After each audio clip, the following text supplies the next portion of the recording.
So before I call it to order, can somebody reach out to somebody via text, make sure it's going on YouTube, just because I know we've, just want to make sure. Actually give it about 30 seconds. It's still loading on my end, but out to somebody via text, make sure it's going on YouTube, just, I know we've, well, I just heard myself on YouTube, so I think we're good.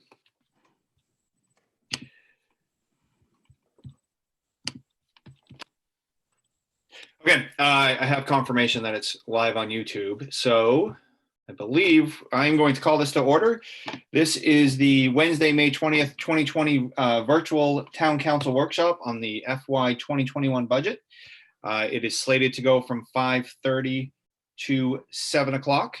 If you are in the public right now, we will accept public comment at the end of this workshop.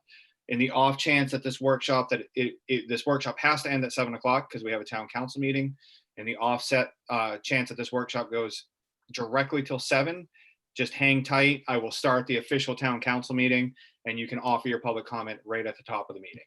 So again, I will try to get to public comment around 6:45, 6:50. That doesn't happen. I just need to start the regular town council meeting, and you're welcome to address us in that fashion, which so it would be about a 2 to 3 minute wait. So first we have those present. So I think since there are several of us on the screen, unfortunately we don't have all the same view. But so I think I will quickly introduce the councils here. And in addition to the council, we have Mr. Sandy Prince, who is the school superintendent. We have Diane Netto, who is the assistant superintendent. We have Allison Marchese, who is the head of special services. Allison, is that the appropriate title? Yep. And we have Kate Bolton, who's the finance director of the school. And we have the BOE finance committee. So those are the staff that you may not be used to seeing. We are going to try to keep this to the presentation portion of this to 40 minutes sharp. So we're going to have Mr. Prince is going to give his presentation first. Then we'll have Mr. Hall give his presentation. We'll stop it after 40 minutes. And then the last 50 minutes will be questions, clarifying questions, and discussion from the council. And the BOE finance is here to help us ask questions and answer questions, perhaps. One last quick thing. We are going to, because the purpose of this workshop is to explore what a 0% mill rate increase budget would look like, I've asked Sandy to start on tier 5, 6, and 7. I feel like tier 4 has, the staff's version of tier 4 has been socialized throughout the community, I think in a way that most people paying attention right now understand tier 4 to a large extent. So with that, Sandy, I think I'm going to take it over, shoot it over to you, and you have the floor. Okay, thank you. I'll share my screen for you here. Okay. I think I can do that. Just a reminder to the public that originally we were trying to come in around a 3% increase, and that came in on tier 3, we're just under 3%. And so I want to be clear with people that I would say from tier 4 on through 7, it's very challenging, and it's not my recommendation that we actually take anything from tier 5 through 7. So I want to walk the public through that, and certainly, hopefully you'll understand the reductions. You may not agree, and I can appreciate that. On tier 5, we have a recommendation to eliminate a behavior specialist. It's not something that we really want to do because we have very challenging students, special ed students throughout the district, particularly at K2. Is a good time to catch those students and have the resources so that we can improve their behavior, and so it won't escalate as they go up through the grades. But that is a reduction at this point in time.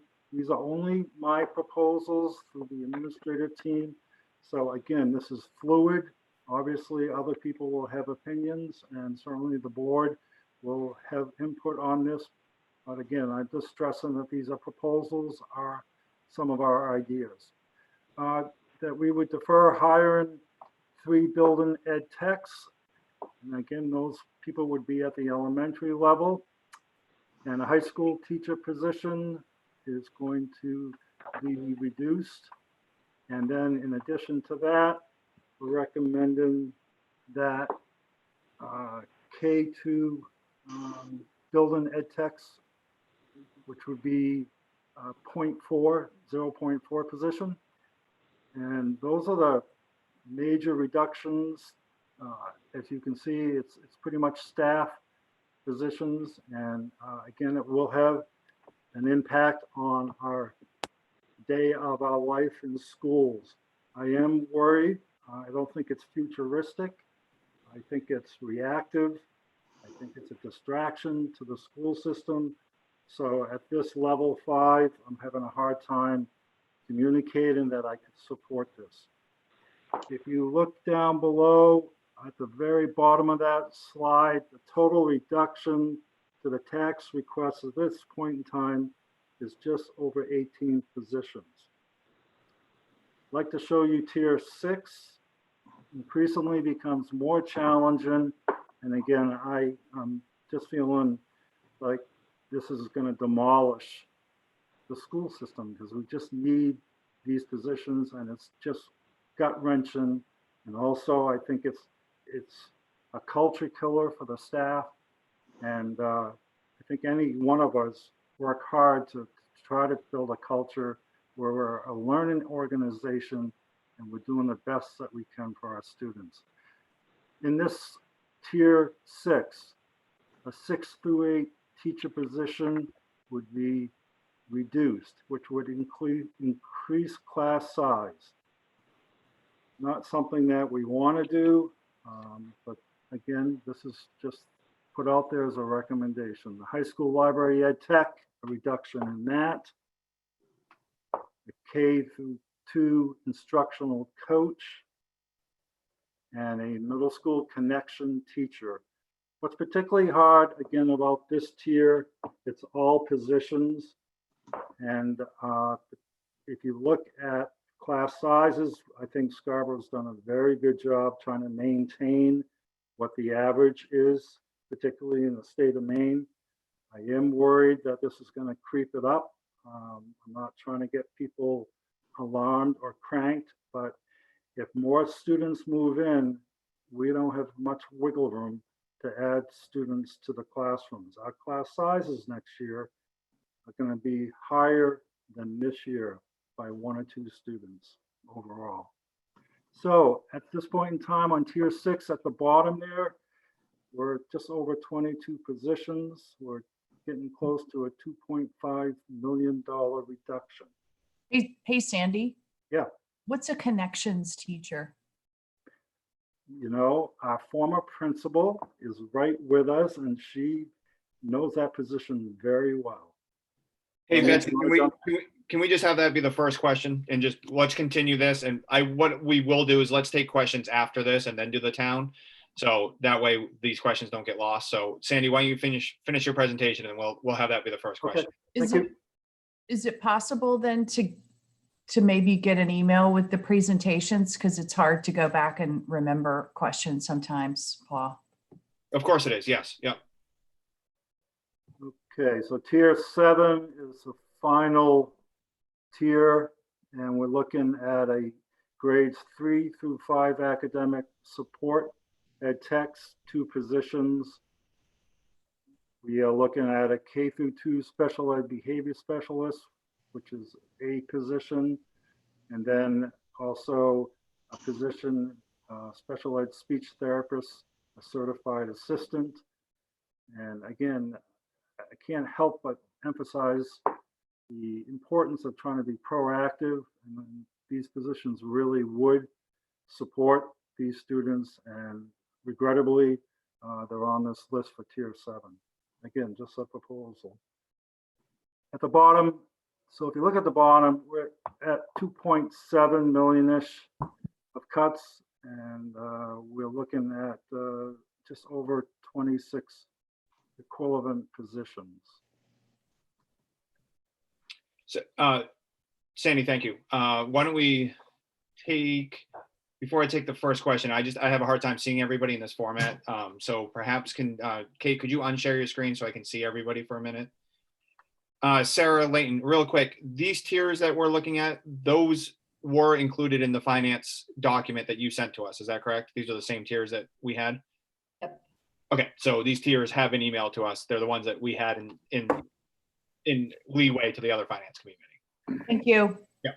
They're also posted with the agenda for the school board's finance committee yesterday. Okay, perfect. So Kate, I think I'm gonna trust you to kind of go from sharing to unsharing if it makes sense to answer somebody's question. Okay. So Betsy, I'm gonna let you ask the first question. I'm just wondering what the MS, the middle school connections teacher is. Yes, Diane. Yep. Yeah. So that was a new position to the budget this year. So it was a new position for the 1920 school year. It's an academic support position, not like academic support positions that we have at other phases of the school department. What was unique about this particular position was prior to this year, it was an ed tech position, and the ed tech provided support for general education students to help them build their executive functioning skills. As we thought about changing student needs, one of the things that has come to light for us is that there are a lot of students with social emotional deficits who really needed some additional support in that area. And so by making this into a teaching position, this particular individual was able to continue to service students with those executive functioning skills, but also taught a number of classes on social emotional wellness, coaching, that type of thing. Thank you. Jean Marie, and then Peter. Yeah, I have a couple questions, if I may. Just Yep. Go the ahead. first one is, and I apologize because I'm a little behind on keeping up with this budget stuff because I've been busy otherwise. But Hey, I'm What on it tier- already, what but tier the is a email 2 was million? printed out, so I must not have put it in right, but I did send it to you. oops, someone's talking over me. What tier is a $2 million reduction is my first question. My second question, well, actually, my next two questions have to do with the effects of COVID-19 on school returns. So I'm very concerned with hearing about class sizes increasing, because I know for a fact you're going to see the CDC recommendations and whatever coming out saying that classes are going to be have to be reduced in size. And also my last question is, has any thought been given to double sessions, and do double sessions, and I don't know what level they make the best sense at, but what are the costs around those? So those are my three questions. So question number one was, which tier is 2 million? Kate, you Yeah. want to answer that? Thanks, Paul. I just popped up the video. Oh, okay, I'm sorry. I'm looking at two different screens here. I apologize. No worries, Jean Marie. The tier 4 reduction, which was the original request of the council before your first reading, took us just over a $2 million reduction. It's $2,052,000. Okay, and just real quickly, at this reduction, how many personnel are you eliminating? 16.2 positions. How many of them are currently filled? I'm not sure if you can see it on the screen here, but at the bottom, there's this little yellow chart. So existing staff laid off is 7.2 FTEs. Okay, One is a reduction. Total existing staff transferred is 2 positions, yeah, 2 people, and total open positions eliminated is 9. okay, And then there's some information on the right-hand side here about what types of positions those are. yeah, okay, I see that now. It's a little hard for me to read it on my screen, but that's okay. I'll look at it Yeah, later. It's kind of bitsy. Yeah, that's all right. At least I know where it is now. Yeah, if you 'cause go right I- at the 'cause- bottom of that. Yeah, because I just want the public, if they haven't heard this from me, I'm not looking to eliminate people at all. And if we can get somewhere without eliminating people, and I've been pretty clear, I'm not in favor of 0% either, but that's neither here nor there at the moment. But so my other two questions are consideration of double sessions, and then class size. I'm as a concern with COVID-19 guidelines that are going to be coming out if they haven't already. Andy, could you answer that? Kate, could you unshare? And Betsy, I see you. You can go after Peter. So the first question about double sessions, Mhm. again, I think we may have a different perception of what that means or what that looks like. But as you very well probably understand, we have certainly regulations of students being in school Right. for a full day. So when Huh. I think of double sessions, are you thinking like half a day for some students and then the other students would come in after lunch? Well, yeah, and I'm not sure, if they're gonna, and this all depends, as you say, Department of Education, if they're gonna loosen regulations because of the concerns. And I'm thinking double sessions as a way of, potentially as a way of reducing the number of kids in a building at a time, with COVID concerns.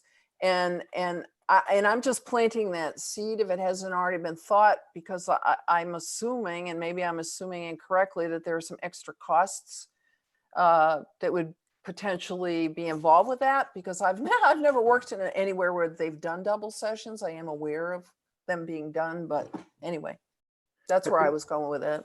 Yeah, between the national and the state of Maine, the recommendations on state assessments and what has to be covered in a school day, Mhm.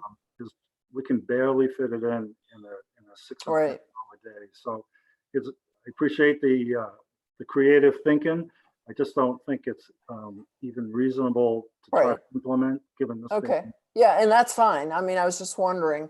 And then the last thing is, Sandy, do you have concerns about increase of class size, even not just for educational reasons, but because of COVID, potential COVID restrictions I on am how worried many about kids? that. I think the Okay. whole COVID-19, it's going to be challenging for us. It's going to look perhaps differently when you just think about distance spacing and where kids can sit on a bus or in the Right. classroom.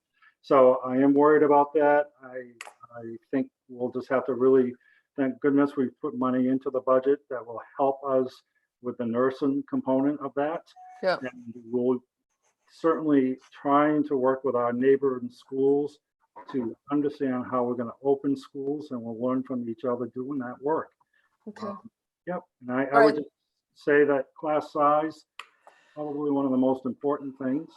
Yeah, And I would agree. I just think we're at a very decent size for classrooms at this point in time.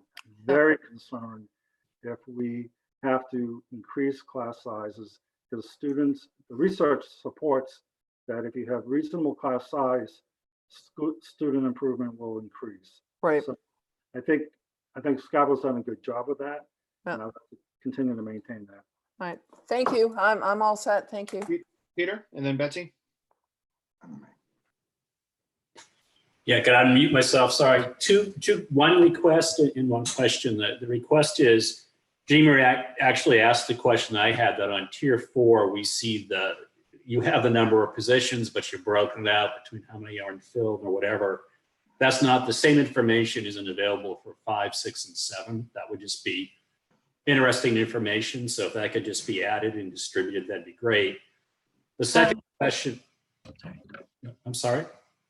I'm sorry, Peter, I didn't mean to interrupt you. I was just going to say that it is on there. It's just a little further down. I can show you that once you're set with your second question. Actually, why don't we do it now, Kate? Why don't just to keep the. Well, actually, I printed off an old copy, so maybe it's been updated. I printed off from what got distributed to us. So Yeah, So- it's totally still worth bringing it back up and looking though. So let's. Yeah, because it's a little hard. It's a little hard to find. You've got to go past this whole section of staffing shifts, and this really teeny thing that you can't possibly see on your screen is the beginning of the budget that the school board passed at first reading, and then in each tier, at each phase and department, what the staffing changes are being proposed, and then at the bottom of that, Peter. That's where you have, again, sorry, really hard to see here. Let me see if I can increase it a little. You have a similar chart that shows open positions, current staff. And we have one block that shows through tier 4 only, and then one block that shows through tier 7 with the same data.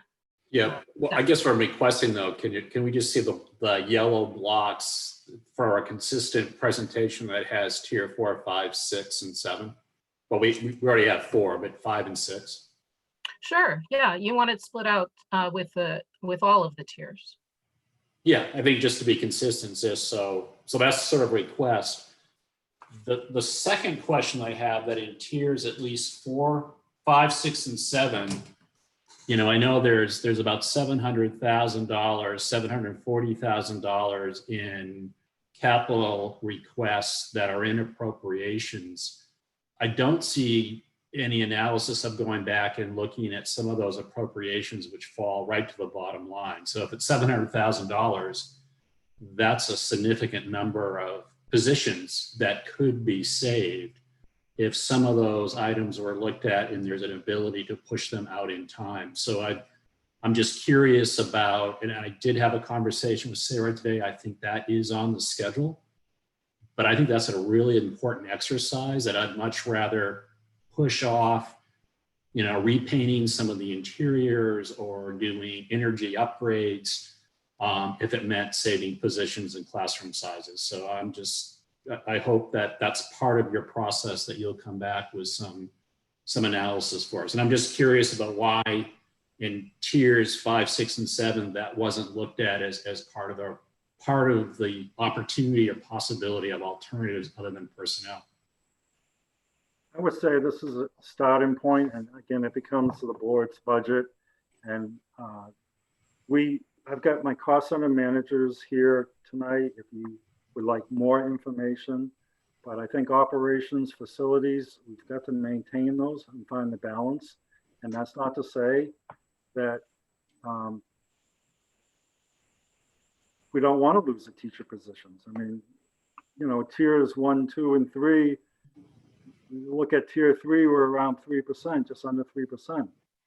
And I just think once you get beyond that, it becomes very challenging to hold on to people and to maintain facilities. So I appreciate your thoughts, Peter, and certainly I think we could take this back and look at it. I mean, an example for me is not painting a wall or changing some interior finish at $75,000. Is that going to impact the students as much as a teacher? So I would rather, you know, that to me would be just an important part to look at, to say, gee, are there some things that aren't going to directly impact students in the year's time that we could trade off for some of these positions we're talking about? Peter, can I just jump in here and say to you, Peter, I know you have the best intent because we talked about this earlier, but I also want you to appreciate that no one on the school board or the leadership council is going to choose the painting of a wall over a teacher. So that hopefully no one on this call is thinking that. Is that me making that background noise? No, you're just going in and out, so that might be why. But. While you're fixing that, Ken and Dawn, I see you. So Ken's next and then Dawn, just so you don't worry about it. I got you. After I was done my comment though, I did just want to say that, you know, we have more information on the CIP items if you guys want them at this time from the questions you asked last night. So we'll do Ken, Dawn, and then Betsy. Ken, Dawn, Betsy, sorry. I'm sorry, I was after Peter. Yeah, okay, sure. Sorry, you had called on me after Peter. I'm sure I'll have more questions. One of my questions was, I wondered about raises for staff. I know on the town side, you know, you guys have 5 collective bargaining units, I guess. We have 3. There's things going on with that. And then we have a more staff than you do that are not in collective bargainings. But when I look through at tier 4, I still see there's a number of raises in. I was just wondering where that stands, or at least there's a number of salary increases in. So that was one of my questions. And then I did just have a line item question, which I'm sure there's a good explanation for, but I'm just trying to understand. Special services, contracted services went from 13,000 to 100 in 2000 and 20 to first read, 196,000 to second, to tier 4, 296,000. I was just wondering if it's possible to explain that. And also about the raises for all staff. Are those all still in scope or are they out of scope? Allison, do you want to jump on the special ed component? Sure. I think the change you see from last year to this year is because of how we're required to report to the state our out of district tuition costs. So last year, all of that, but some related services was in the out of district placement line. This year, we had to divide it up. Any main care costs have to be noted under the contract services. So for example, if a parent does not give the out of district placement permission to bill main care, then the school district is required to pay that, which is more than what the tuition rate is. So a potential placement can go from $75,000 to $160,000 if a parent does not give permission for main care to be billed. If a parent's main care lapses, the school is required to pay that to be giving them free and appropriate public education. So that's what you see in the adjustment. The overall increase to out of districts is actually less this year than last year, but we have to report it in two different lines.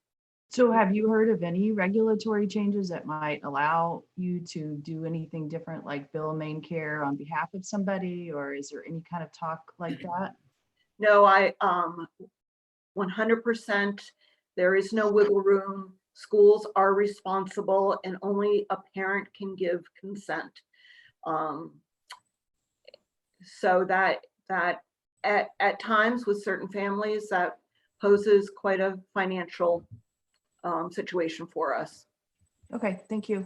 I was sure there was a explanation. I just wanted to know what it was. Thank you. April, did you want to, before I get to Second. Ken, April, did you want to add something just because you're on the finance committee? I feel like we lost the thread for a second, so, yeah.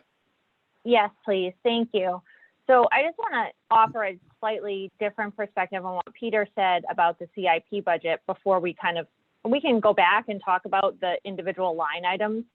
And I think that that's definitely appropriate. But I think one thing that, and maybe this is too nuanced and I could be wrong, but I think one of the things, Peter, that is kind of lost a little bit is we don't typically go into detail about reducing the CIP on our side to represent a cost savings if the town council issues us a reduction in our net budget at first reading, for example.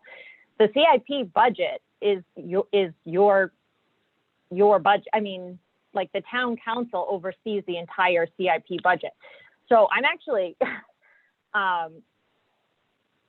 this would be a change from what we did last year in terms of if we are now allowed to take things out of the CIP budget that would have been otherwise appropriated and apply that to our operating budget net ask, I would be more than willing to look at that. But in the past, that isn't how we've done it. When you guys have asked us for a reduction, we've actually been asked to reduce it from our operating budget, which is independent of the CIP ask, if that makes sense.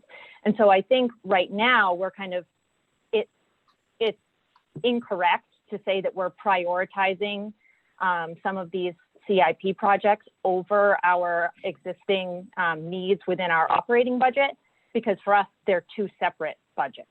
So Peter, I think this is definitely worth exploring, so, and getting clear. So Peter, go ahead. Peter, you're on mute. I had thought in tiers 1 through 4, some things in appropriations had been taken out of the first 4 considerations. So that's why I thought that it was part of the deliberations that took place. And I'm just offering it that I think, and I think what we're looking for would be very helpful. Yes, that's true. The town council, it's a really odd thing where the tax request for the budget, the operational does go to the voters. The town council does approve the capital. But I feel you guys are in a much better position of trying to understand what the needs are of your capital. And so any recommendations that you have, all I was trying to offer is there's 700,000 that is in capital right now, that is an appropriation. For every dollar that you can say, gee, we don't need to do that. And the descriptions are there. There are things like refinishing, which includes painting and those types of things. If you take those things out, that falls right to the bottom line. So it may give some relief to some of the staffing issues we're talking about. That's all I was trying to suggest. So, and I think that is on your agenda to take a look at, but I would love to see, I'd love to look at capital before staffing. So just so clear, did the town council finance chair just ask the school board finance chair to develop a recommendation for what appropriations in the capital budget that you guys would consider eliminating to go towards the bottom line? Are you asking for that? Sure. I mean, I'd love to have them do that if they're willing. I'd also like to have them look at what's bonded. I mean, anything that's bonded will generate about a 10% hit to the budget next year for whatever value is. So I'd love to have them look at both what's bonded and appropriated in the capital budget and maybe come back as recommendation as an alternative to staffing changes that we could consider. Ken, Don, thanks for being patient. I think this is one of the most important things we're up against here. So Alicia, I'll give you the last word and then I'll move to Ken's question. Thank you. Thanks, Paul. So I mean, I understand partially Peter's request, but it's one of those things that it's still a moving target. I mean, does that mean we would be doing a 1-for-1? We would be making a recommendation for a reduction in the CIP and then taking out something from our operating budget, a teaching position perhaps?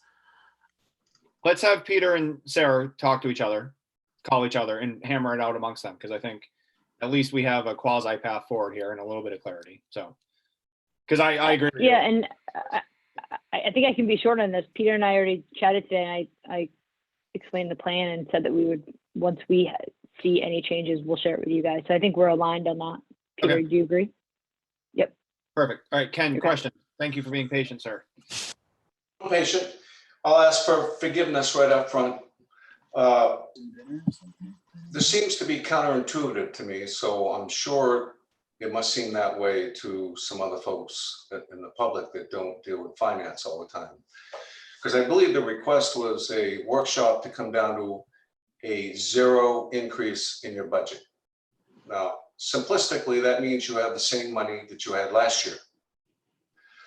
And that being the case, what is driving 18 resource reduction if you had the same money from last year? What's driving that? Kate, I think you're the best equipped to answer that. Kate, do you want to answer it?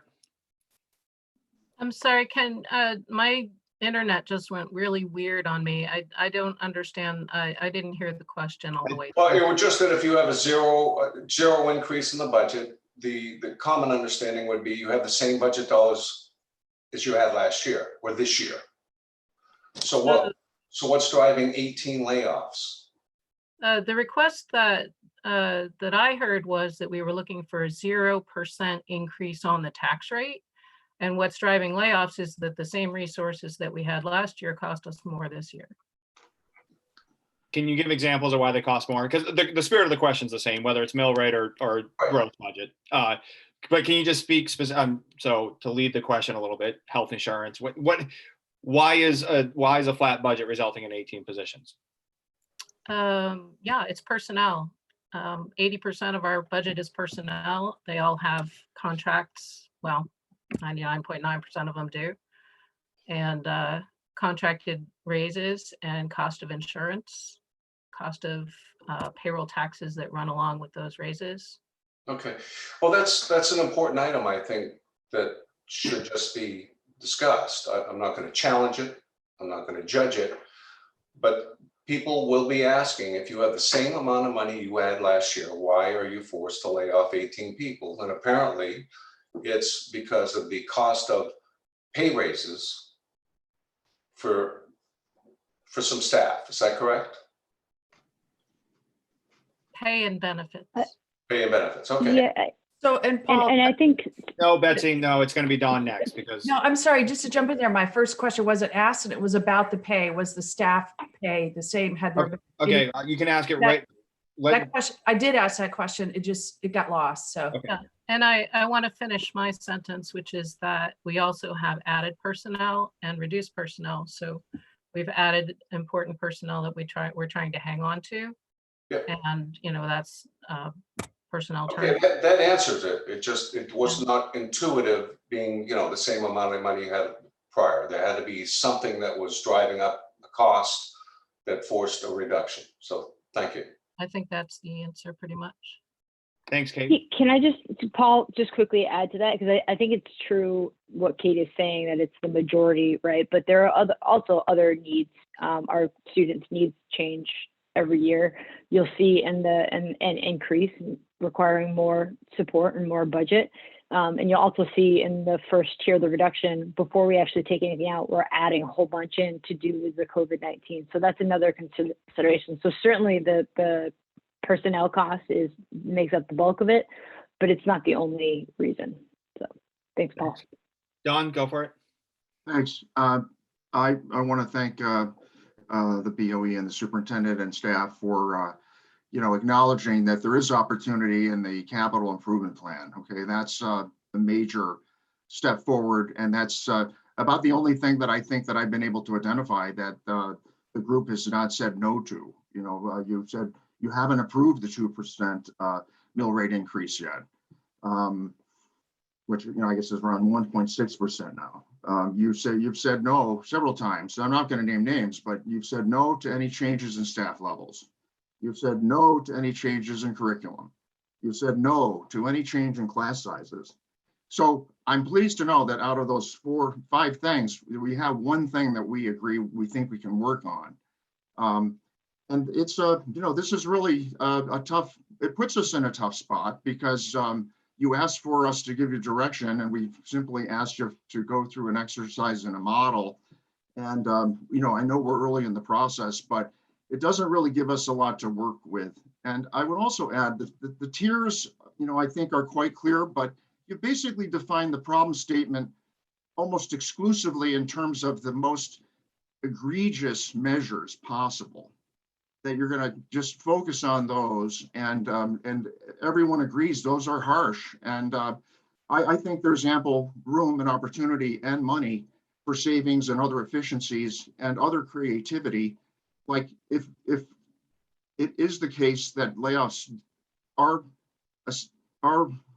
a reality, why don't we consider something like an early retirement plan? So I'm just, I'm struggling to try to find out what we have to work with. And it's really, I have to say, kind of frustrating. I understand you're doing it in terms of positioning and where we are in the process, but you got to give us something to work with you on.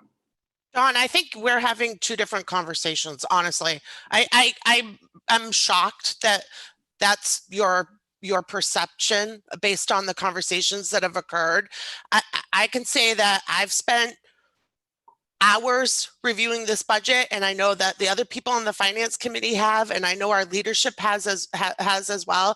And I guess my perception is very different than your perception. I haven't heard anybody say no. I don't think that anybody's doing anything to manipulate the budget. Unfortunately, there are realities that it seems as though you don't like. I mean, and that doesn't mean that it's inaccurate or it's wrong. I'm just recounting what I've heard on tape, and this was done yesterday, and has been done in meetings prior to that. So I'm just restating positions that are actually quotes. Okay. Well, I've been there and I haven't heard that. And it's really actually offensive. Yeah, you know what? I'm going to shut this down. This whole thing is not constructive. It's really not. A workshop's not about throwing stones one way or the other. So we're moving on. Councilor Clucci. Thank you. I'd just like to say I understand what Dawn was saying. I'm not bringing it back up, but I wanted to express that I value the work of the school board throughout this process. And I want to understand where you guys are with this budget. If you're confident in it, if you think there's wiggle room or whatnot, I think that's important for me as a counselor to understand where your perspective is. What I wanted to ask for a question though, really, I still come back to adapting for the future. And some of the guidance that came out today looks like we may be required to separate kids on the bus, maybe one per seat, to align seats so that they all face forward and they're 6 feet apart. And I guess, have you guys done any analysis? Are our classrooms physically big enough to actually accomplish some of those distancing measures? I know it might vary by school, but I wasn't sure where you guys are in that process. So the distancing measures for the fall or the recommendations for the fall from the Maine DOE and the Maine CDC have not been released yet. I think the national CDC has put out some general guidelines, and we just received yesterday the guidelines for summer programming from the state. So we are convening a wide stakeholder task force to take a look at the different scenarios that might present themselves this fall, depending on the progress that we're able to make with this pandemic or not in our state. And so we're really digging into that and looking at the needs as they present from a financial perspective, from an academic and learning perspective, from a safety perspective. So, that's work that we're getting ready to dig into as we speak. So I just want to, I know everybody knows this, but the reason I supported going to a 2% budget at first read was because I knew that a lot of these unknowns are going to cost money. And I wanted to try to alleviate some of the future pain by doing it early on. But where I fully expected to end up was back closer to 3 to 4%, because I know that some of these funds are going to need to be spent. So I just wanted to make that clear. It's a difficult conversation, a difficult analysis, but my sense is that we don't have a lot of fat built in to the budget for some of the accommodations that we might need to make. Is that accurate? You're very accurate. Peter, I'm going to ask a quick question myself, my own, and then you're next. Sarah, or one of the other finance committee members, just in an effort to get a little bit of clarity. From my perspective, the way this process has worked, you guys have been playing a little bit of catch up. Can you just speak to, for instance, these tiers that we're looking at? I've seen them presented to you. I haven't necessarily seen you quote work them. And I think a little bit of that, and I know that you've worked them amongst each other, phone calls and what have you. But can you just speak to where your committee is in the process? Because I think that's important, because I totally appreciate what Sandy has given to us, but I'm of the impression that this is 100% leadership council in Sandy's work and not necessarily been massaged or poked by the BOE. So could you guys let me know if I'm wrong, and if I am, correct me? Yeah, so I guess I'll just let you know where we are, but the latest proposal that you see, so the one that Kate was just sharing, that does include some of the feedback from, or it's representative of some feedback from the school board. However, in large part, we haven't given any I guess formal recommendation or ask of the leadership council to go back and make modifications. That's going to be part of the discussion that we have tomorrow at our school board meeting. So we've all gone through it.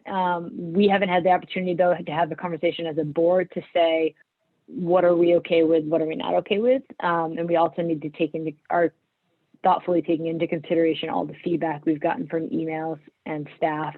And with the public hearing tomorrow night, we wanted to wait for that opportunity to pass before we gave our final sort of recommendation.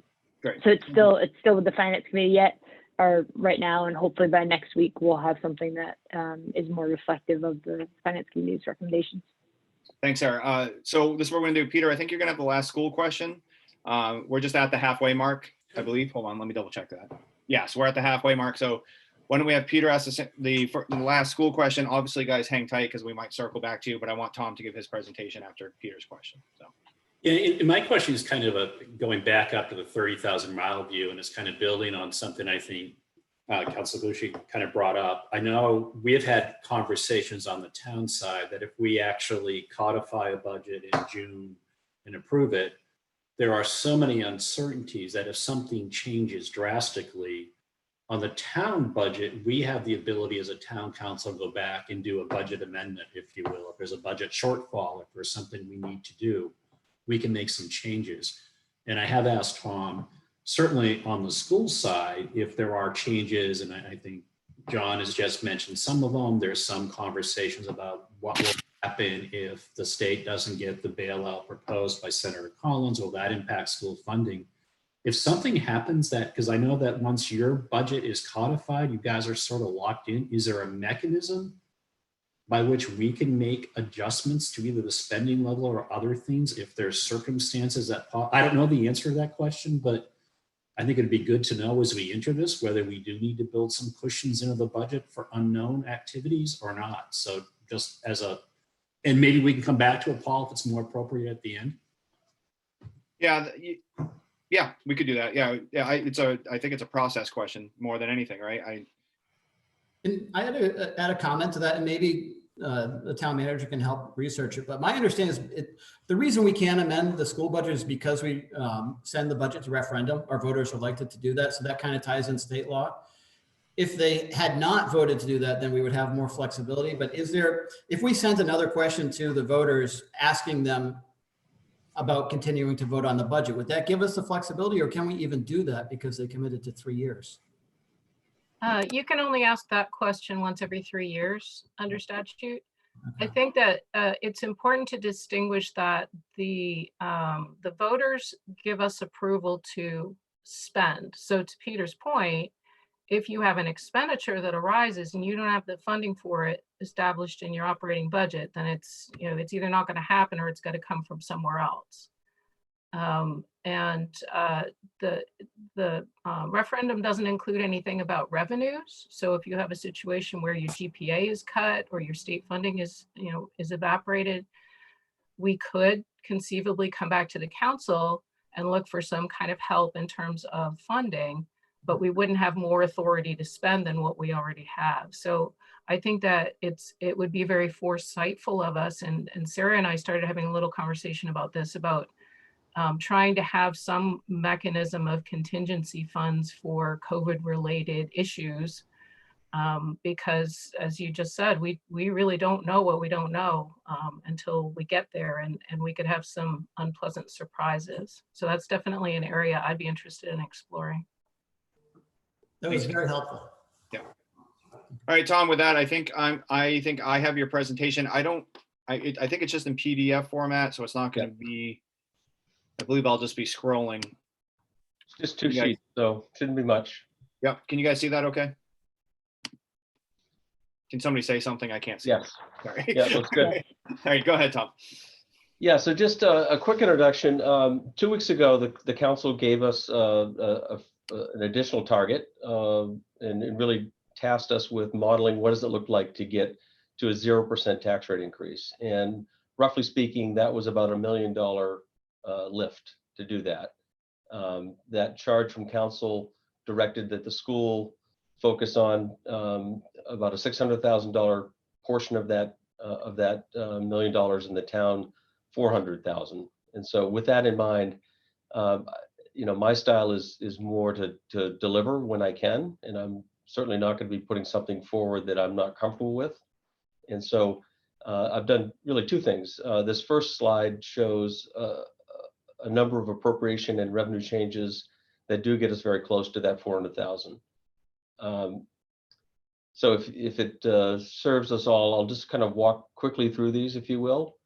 On the appropriation side, the library, we had not booked any savings for the COLA for library staff. And so I've talked to library director, and we've identified about $18,000 related to that cost. That would bring it in line with all town non-union staff for consistency. Also looking at reducing hours for a part-time code enforcement officer. I do this with some trepidation, given what still appears to be a fairly brisk development activity in our community. It's going to put some pressures on our permitting process and probably extend some of those timelines. This next one is done with some great caution. as the council's aware, we have a number of, I'll call them remote fire stations in town. And so one of the things that I've looked at is possibly closing one of them. And I've consulted with the fire chief. The one that he's proposed would be the Pleasant Hill Station. And I really encourage the finance committee and the council to really hear from the chief directly on that. He is scheduled to be before the finance committee in 2 weeks. And so, but I believe he's offering this up because that station is one of the, has the least call volume. It only is staffed with a single 12-hour shift per day. And that's the one that he would recommend. But again, I would strongly recommend we have further conversations with him so you can hear the details of that impact. In the last 2 weeks, I've been able to renegotiate our natural gas contract, and that produced a savings of about $13,000. I still had money in the budget for a software purchase that would benefit the council and the BOE, frankly. It was a product called Board Docs. Going to vastly improve our ability to really the public meeting format, sharing documents and the like. And last, also suggesting that we defer one of the existing patrol vacancies until first of the year. And lastly, forgive me, council, for taking some, I don't want to take wind out of your sails or predict what you'll do, but from my perspective, the additional money that we've included in this budget proposal for the enhanced senior property tax relief, though the purpose is pure and genuine, I don't think this is the year to do it. And I would just remind us all that we still have one of the strongest programs statewide, so we should be proud of that. But that is a council decision that you'll consider as soon as later this evening. On the revenue side, we do have about $180,000 unemployment reserve. Essentially, we budget fairly small sums of unemployment claim money each year in the order of $5,000 or so.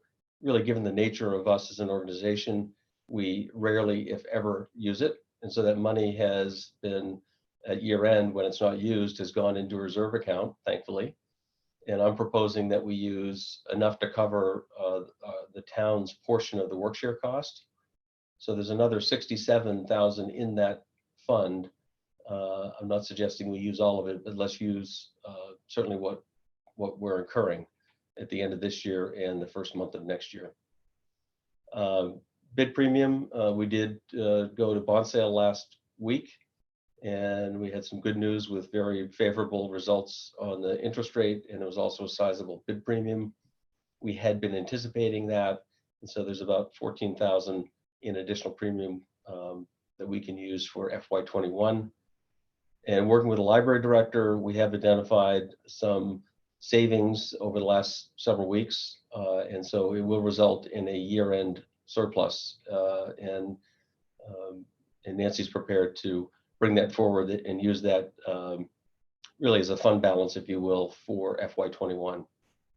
So between the appropriation adjustments and revenue adjustments, that's about $400,000 that I sit before you this evening and recommend that that's area and territory that I think we can comfortably cover, with the one caveat that I do want the fire chief to be able to speak to you about the Pleasant Hill Station. So Paul, if you go to the next. Taking a page out of the school's book, so to speak, this next series of analysis really is kind of the modeling approach. And I've prepared 3 different tiers, much like the school's work. Each has a savings associated with it. Each has greater impact in my view. And the first tier is an area that I fully expect the finance committee to go to. But I think there are consequences of these decisions, and I didn't want to be, I want to make sure that there's a wider conversation around each of these. We do and have for a fairly long time done beach cleaning. And in recent years, we've actually enhanced that to include 2 cleanings in the months of July and August. So one option could be to pare that back to 1 per week. That's a savings of $25,000. Higgins Beach in recent years has received additional reserve officer attention that provides on-beach enforcement and support as well as parking support as well.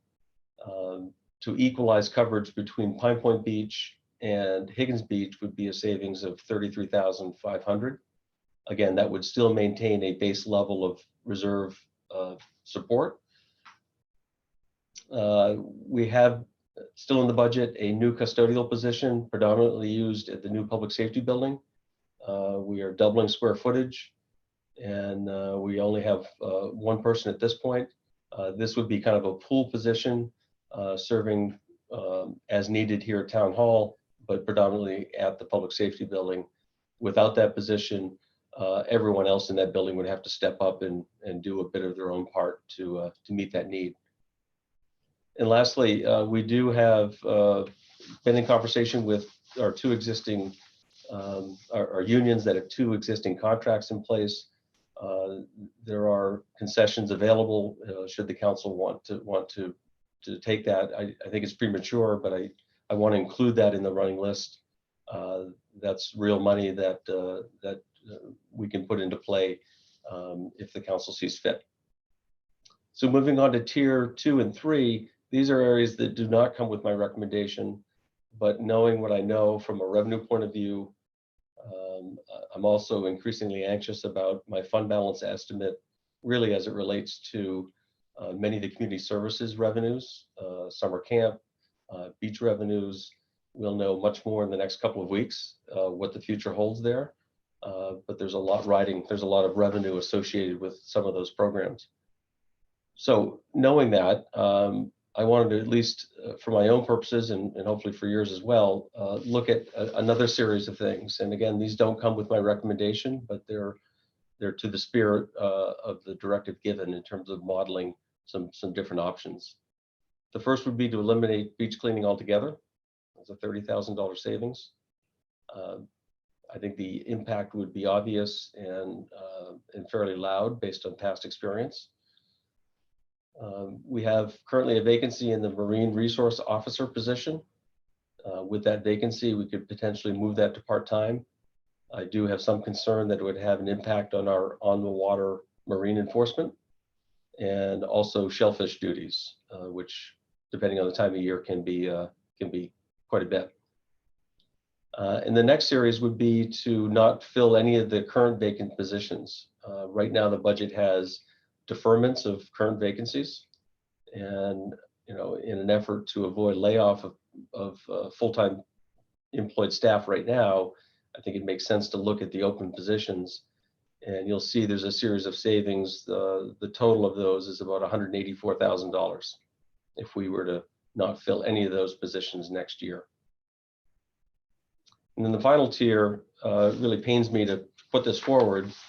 I've been leaning hard on the non-union staff in terms of finding different ways to reduce our expense. We've already eliminated cost of living increases for non-union folks.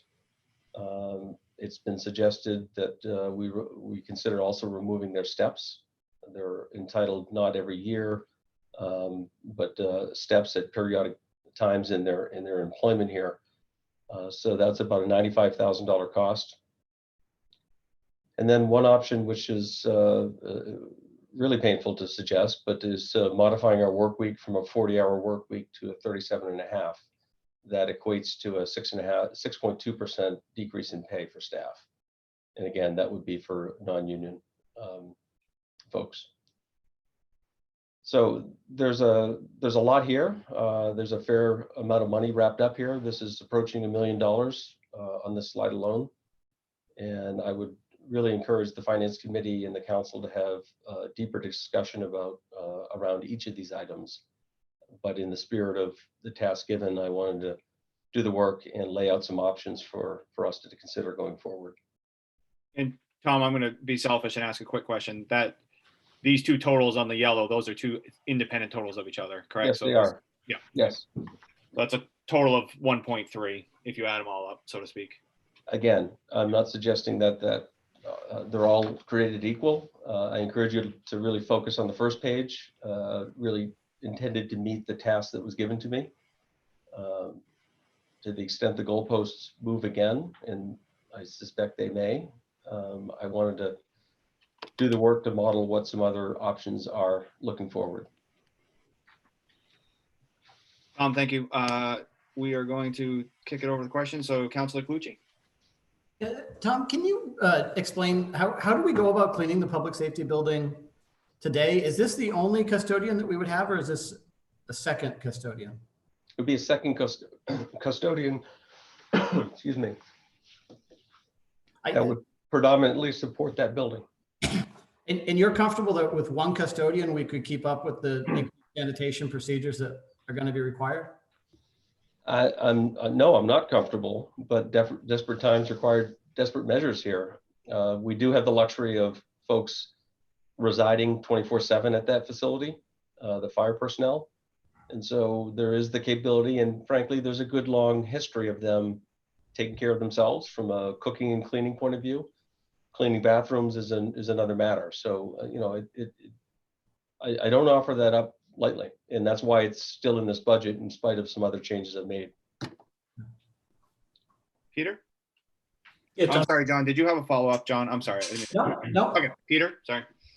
Just a quick question. I know in the past, overtime is a pretty significant issue across all layers of the municipal budget. Did you look at maybe? I know a lot of companies, when it gets to times like this, will just say there's no overtime, and do you know how much overtime is of the total budget? And is there a way that that's one place we can go about it impacting some of the other things you've got on the agenda? We've gone back there, and I've tasked senior staff to look at that 3 times now. Keep in mind, we have minimum staffing requirements for police and fire. Public Works, when it snows, we need to be out there. And so we don't have the luxury to necessarily say no overtime's available. And so it is a significant part of what we do, unfortunately. I can go back and have them look at it again, but I don't expect there's too much savings there.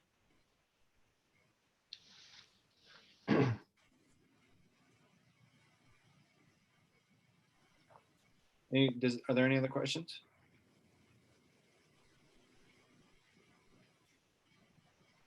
Okay, Tom, in regards to the Pleasant Hill Fire Station, is that staffed 24/7 by one person, or how does that work? It's a single 12-hour shift per day, 7 days a week. And what do we keep there for vehicles? Is there just one ambulance there, or is it? I believe it's a fire apparatus. I don't believe any ambulance runs out of there. Black Point Road, Black Point Station, and Oak Hill Station would be dispatching EMS to that location.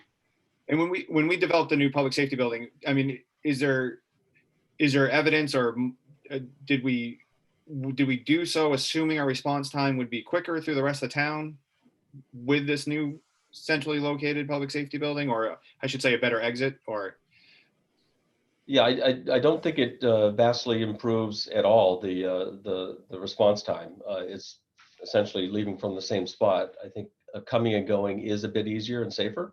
But I don't think that significantly changes response time.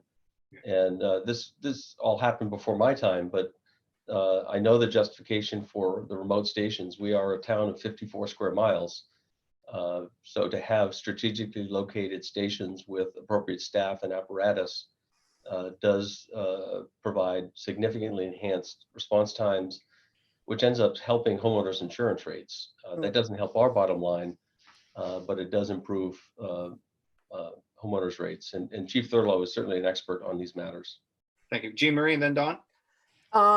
Yeah, real quickly, I was going to ask about the ISO, expecting that's your insurance rating relative to your fire coverage.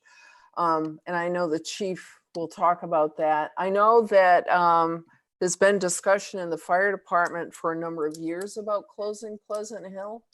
Particularly with the advent of the new public safety building. So I'll be upfront about it. I definitely want to explore that option. I think that's an option that really needs to be explored because I know it's been discussed previously for actually a number of years. So anyway, that's it. That's all I want to say. Sure, Don. Yeah, I just wanted to say that though, we recognize that the schools have many more structural obstacles in terms of, getting it, managing costs and other things that you've referred to quite frequently in the past, including, your legal obligations for service levels, particularly for special ed and other things. But I think it would be helpful, Tom, if maybe you could just, briefly recap the measures that you've implemented already. I know this doesn't go on the list necessarily for incremental costs that we're looking for, but could you do that, please? I'm not sure how familiar the group is with what you've done already. Thank you. Yeah, well, there's kind of two waves. With the delayed start of the budget process, if you will, even at the budget book, we did significant changes in the budget. We essentially zeroed out travel and training lines, significantly reduced supply lines across all departments, new equipment lines and miscellaneous, and also removed non-union COLA. That was even before we started conversation. Since then, I think it was a meeting on April 29th, as I recall, there were a whole set of other changes that involved certainly the impact of the work share program to lay off 77, at least reduce hours for 77 non-union staff. We made some adjustments in capital.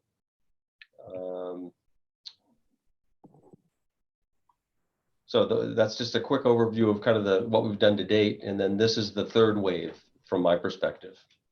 Thank you. Thanks very much. Peter? Yeah, Tom, just kind of build on the conversation about the fire station and your savings. If we were to close the fire station and if we were to sell that property, I mean, it's right there on the corner, it's a good location, and we had proceeds, could we use those proceeds to reduce debt service from the public safety building?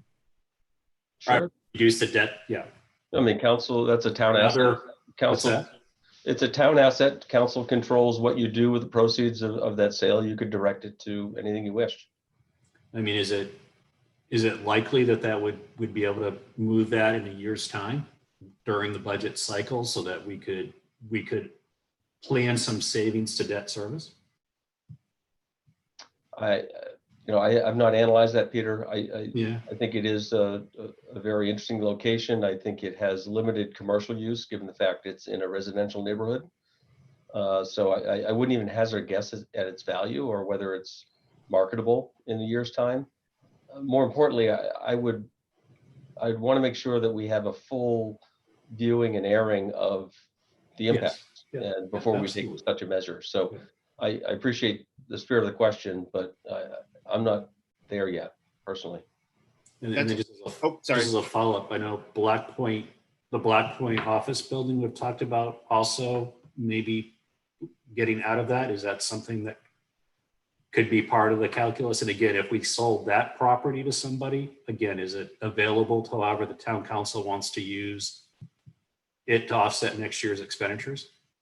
I have an existing tenant, so I would need to work with them to make sure that we could get out of the lease. For what it's worth, I know the Affordable Housing Alliance has long been interested in developing portions of that property for affordable housing. That's a council decision, but that's an active discussion happening at the committee level. So those would be two kind of near-term limitations. But again, it's a town asset, so long as the council wishes. You do have a process that needs to be followed in terms of soliciting input about selling public buildings, but certainly it's possible. Thank you. Betsy?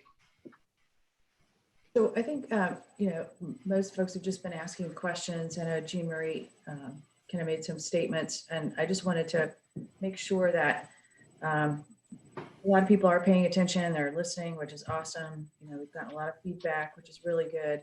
These are things on both sides, on the school side, on the town side, that we asked to see so we could understand the impact. We're maybe a little more than halfway through the process, but the decisions have not been made. So the media, a lot of times is going to watch something like this and put up just the bottom line numbers, but that's not where we are on the school side, and that's not where we are on the town side yet either. So I'm hoping that people can take that away and maybe spread that information, whoever's watching. And so my other question was, and So Tom, feel free to say, okay, I'm not going anywhere near that question and I won't even blink an eye. But I know Prouts Neck, contributes to their police protection. Is that something that Higgins has expressed an interest in doing, or because they kind of share the beach with us, is with the town, I guess there's some kind of arrangement where they kind of own things and we share it. Is that why we take on most of that responsibility? Can you give a little history on that? Well, Prouts Neck approached the town, again, this is before my time, but we do offer a different level of service to them than normal police service. And so in exchange for that, they do pay through a contracted service, an annual fee for that luxury, if you will. The services we provide at Higgins Beach are within the normal course of police activity. That area historically has been a real challenge. It's a small little neighborhood with one road in, one road out. Big, beautiful, attractive nuisance at the end of it, and just the sort of activity that it brings and the impact on the neighborhood through the course of a number of years and probably over the course of the last decade, we have found ourselves providing additional public services to help manage all of that chaos during the summer months. So I personally have not had that conversation with folks at Higgins Beach, so I can't represent anything in their regard. Right. I'm not suggesting we should. I just was interested in the background. Thank you. Mm-hmm. Are there any other questions for Tom? And if there's not, I think I could just open it up for the last couple minutes to counselor comments or a quick discussion about what we heard. So I'll pause. Any questions for Tom? Any questions from the BOE finance of Tom? No.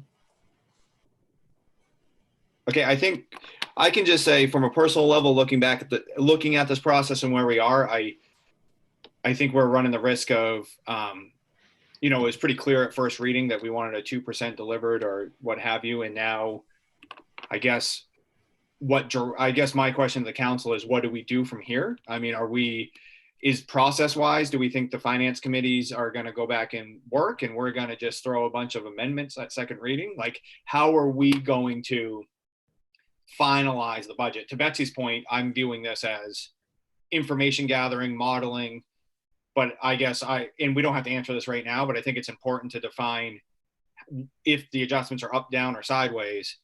How are we in the council going to do that? Because I think the public deserves to know where we are, and the public deserves to give us input of where we are instead of it coming down to second reading and us throwing up a bunch of amendments to get to whatever number we think is appropriate. So I don't know the answer. I'm just saying it out loud while we're here in the public. I would like suggestions from other counselors either now or their thoughts, but I just feel like we're running the risk of confusion on where we are, so to speak. So, Councilor Johnson?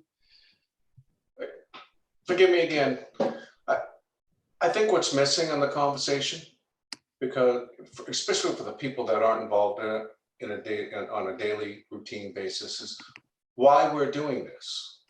Why did we request a workshop to try to drive down to zero? And it's important, I think, we need to communicate to the citizens that we're suffering hits in revenue. We don't have the money that we had last year.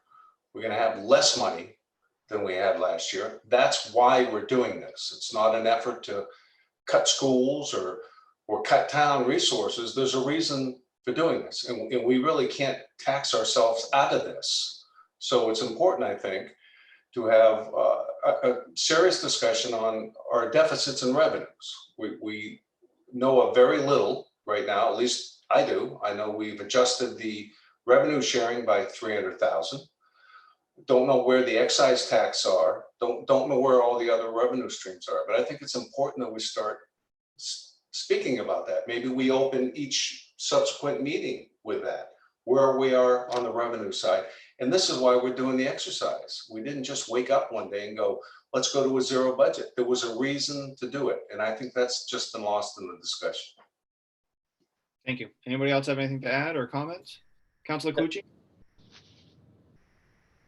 This is along similar lines, but I view it a little differently.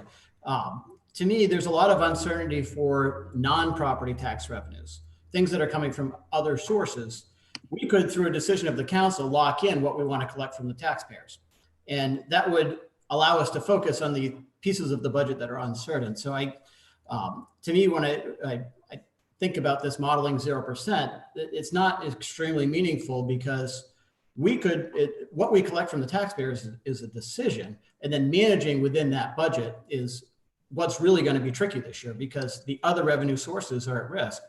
But I agree with Ken that I think we're doing this in the Finance Committee meetings, and starting each meeting with a current snapshot or view of revenue is helpful.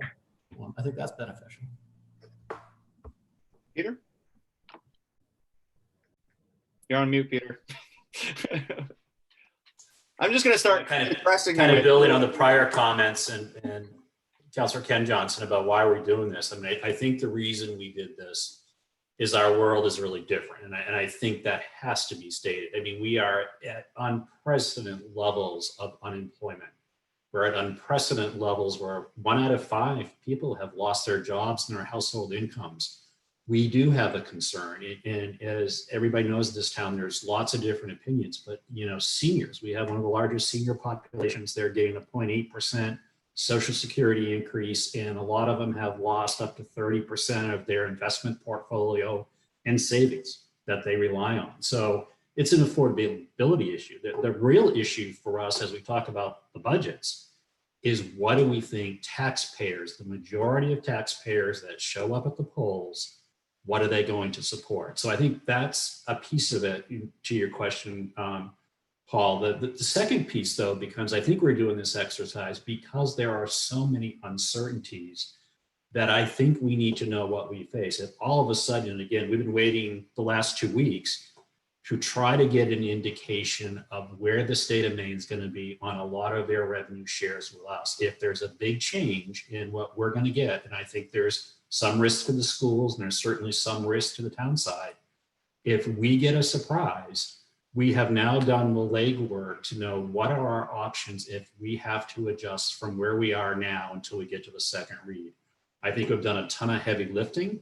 I think we've kind of, we should be able to communicate to taxpayers what those choices are and what it means and have a much more informed conversation. And Paul, maybe it's a good time. I think there's some community dialogues coming up where we're going to be out in the community and people are welcome to come and let us know what they think. But that's now, I think the holy grail for us is to try to answer that question among all of us. What do taxpayers want? What are they willing and able to pay for given the circumstances we're in? So I think this has given us a great platform. I applaud all the work that's been done. We've done a lot of heavy lifting much earlier than we've ever done it. And now we have some clear trade-offs and choices in front of us. That's my perspective. Thank you. So this is what I'm going to do. I'm going to go with Jean Marie, then Betsy. I'm assuming Dawn might want to say something. If not, Dawn, that's fine. And then now Dawn will get the last word, and then I'll go to public comment, or I will adjourn the meeting, start the council meeting, and go to public comment. April, I'll sneak you in there if you would like to. Jean Marie, go ahead. Yeah, I just want to make people aware, a couple of councilors have already seen this, that I developed, believe it or not, a model for looking at the differences in the mill rate and how it affects taxpayers. And I did it because I was curious as to the impact on, various values of housing. And John Clucci, who's adept at Excel, that I'm not, I did it longhand, came up with that. And I think that we should share that probably with counselors, but I'm going to talk, if you don't mind, I'm going to toss it real quick to John, just to mention. Is that all right, Paul? Yep, then Betsy. Yep. I think I can show this real quick. And yeah, Jean Marie sent me literally a model that was on paper. But it was insightful, and I think I can walk you through it. So what we're trying to understand is what's the real impact this year of the tax rate that we're talking about. And one of the things that we hadn't been factoring in is that the homestead exemption has been increased for this year from 20 to 25,000. So if you factor that in, and I don't know if you can see my cursor, but I think right now we're at a 1.65% mill rate increase over last year. Our median home in Scarborough is about 400,000. That's not the taxable value of a home. The taxable value is after you take away the homestead exemption. So that would be 375,000. Under that scenario for our median home, last year, they would have paid $5,586 in taxes. With a 1.65% mill rate increase, they'd pay $5,603, which is a $17 increase, or 0.3%. So for our median, which is there's an equal number of households below and above the median, we're pretty much at a zero right now with where we are at first read. Of course, if you have a lower valued home, you're actually going to see a decrease in your taxes next year, barring some change at the state level to the homestead exemption. So, or a drastic increase at second read. So I think that might help create some comfort with where we are currently. If we are targeting a 0% mill rate increase, our median household would actually see a 1.3% decrease in their taxes next year. So, and I'm happy to share this with anybody if they're interested. Thank you, John. Betsy? Yes. So, you know, it's interesting to bring that forward. One of the things we were already looking at before COVID hit the way that it did is the more than 60% of folks in Scarborough who, due to the revow, did get not only their house increased in value, but they got 10% or higher. I've talked to many folks with 10, 20, 30% increase. So that was a very difficult blow to, you know, we could talk about the revow, whether we should have capped that and all kinds of things like that. But those did, if you look at the map, actually impact a lot of the lower value homes, presumably, which might be where folks, you know, had less income. So we're already coming on the heels of that, in addition to unemployment and people maybe not having money. So that's, you know, to answer the question of why we're looking at all these things, that's one of the big reasons that we're looking at it. I have, when people have expressed, and I don't want to say we're two towns because we're really not, but, you know, every town has a different set of people. And just like that, COVID is not, we're not all going through it in the same way. Some people have lost businesses, some people have lost jobs, some people have lost nothing. Some people, their business is doing better than ever because they happen to be in a certain niche. And some people just kind of seamlessly went from working from home. I saw something poignant that someone wrote to say, you know, it's fine to say we're all in this together, but we're not going through this in the same way, and the impacts aren't the same. And so, you know, the compromise is going to be somewhere in the middle. But one of the things I've done, you know, when folks have said, you know, please don't cut the budget. First of all, it's a complicated question.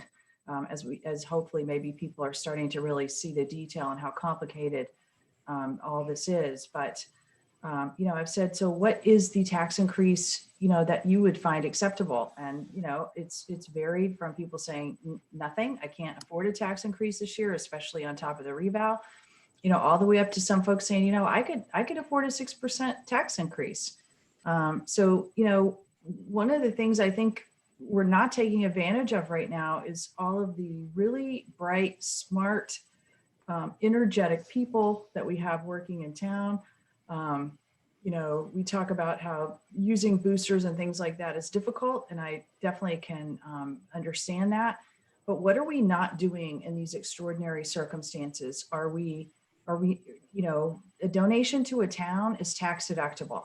Should we be getting a group together that, you know, says, hey, you know, if you're doing well and you can donate, you know, to the town to save this, you know, will you do it? You know, what should we be putting our energy towards to get people to help? So I know it's not going to solve, you know, a $4 million budget hole. I'm making that number up, but I think there's things that we're not tapping into, and I hope that we do. And I think that we really need to remember the folks as much as we want to put the revow behind us. I hear it on a weekly basis.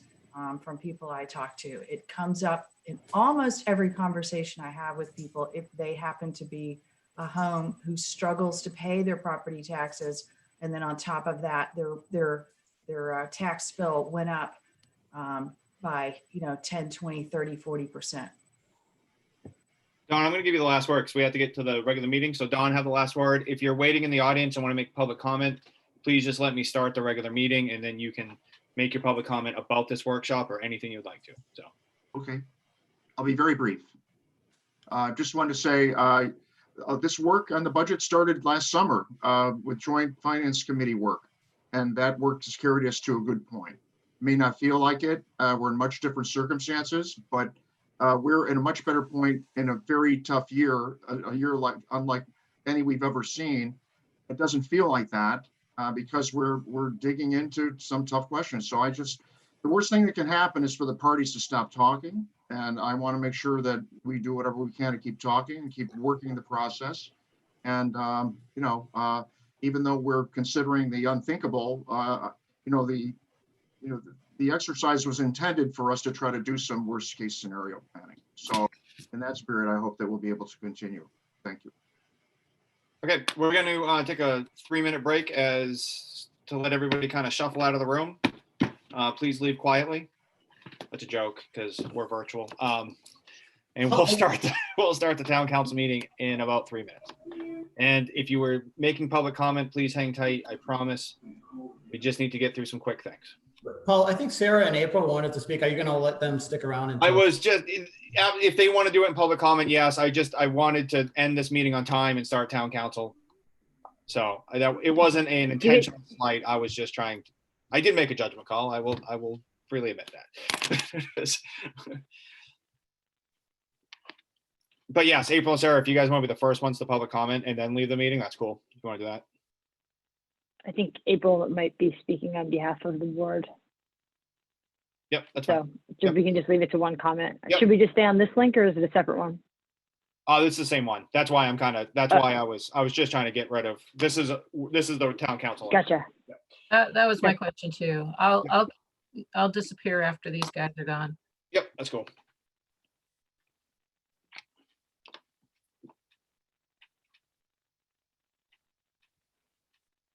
Don Hamlet, can you hear me? Yes. Do you want to just real quick, not to put you on the spot, but do you want to change item 10, the town manager report, to item, actually the first item as we've done in the past? You just give me the nod and I'll do the. Okay, yeah, so I'll just, so after the approval of the minutes, you'll do an adjustment to the agenda. You're going to move item 10. Yep. Right after item 7. Yep. Okay.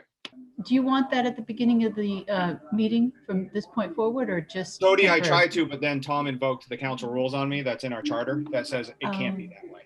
Okay, not a problem. But yes, it's not our charter, it's our rules. It's in the rules. Yeah. You would have to change the rules around, yeah. I think it's definitely something, I mean, one of the things that we've talked about is it makes a lot more sense for the town manager's report to be front and center.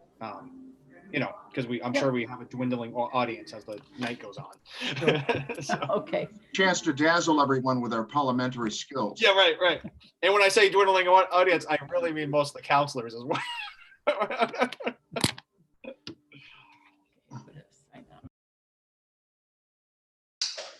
How do you get rid of all these other people? I think they're leaving. I can kick them out. Diane, I'm going to kick you out, and April's going to do a quick public comment from here for simplicity. So she's going to wait till that. I can leave. Kick me out. I'll kick you out. Cool. I'm sure that brings you great joy. It does. I'm enjoying. Wanted to stay and hear the comments. Oh, you can do that. Yeah, absolutely. Yeah. Sarah, is there a way to get you back? Change role to attendee. There it is. Yeah. So I'm going to move you, Allison, but you'll still be able to hear it all. Perfect. And if you can make me an attendee as well, that would be awesome. I'm getting you out of here. Thank you. Yeah, you can move me too, Paul, and then bring Already me done. back. Already doing it. There. It's a lot easier to look at the screen of 9 people to see what's going on.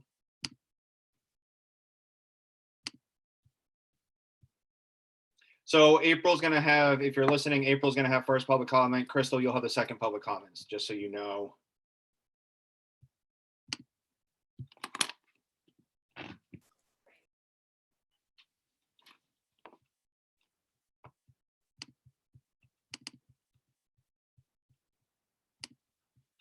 I had to get my American flag working this week. I couldn't get it working last week, so.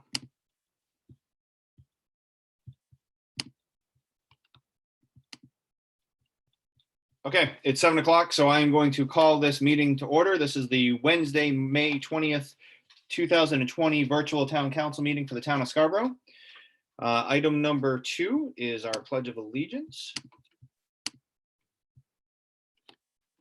I pledge allegiance to the flag of the United States of America and to the republic for which it stands, one nation, under God, indivisible, with liberty and justice for all.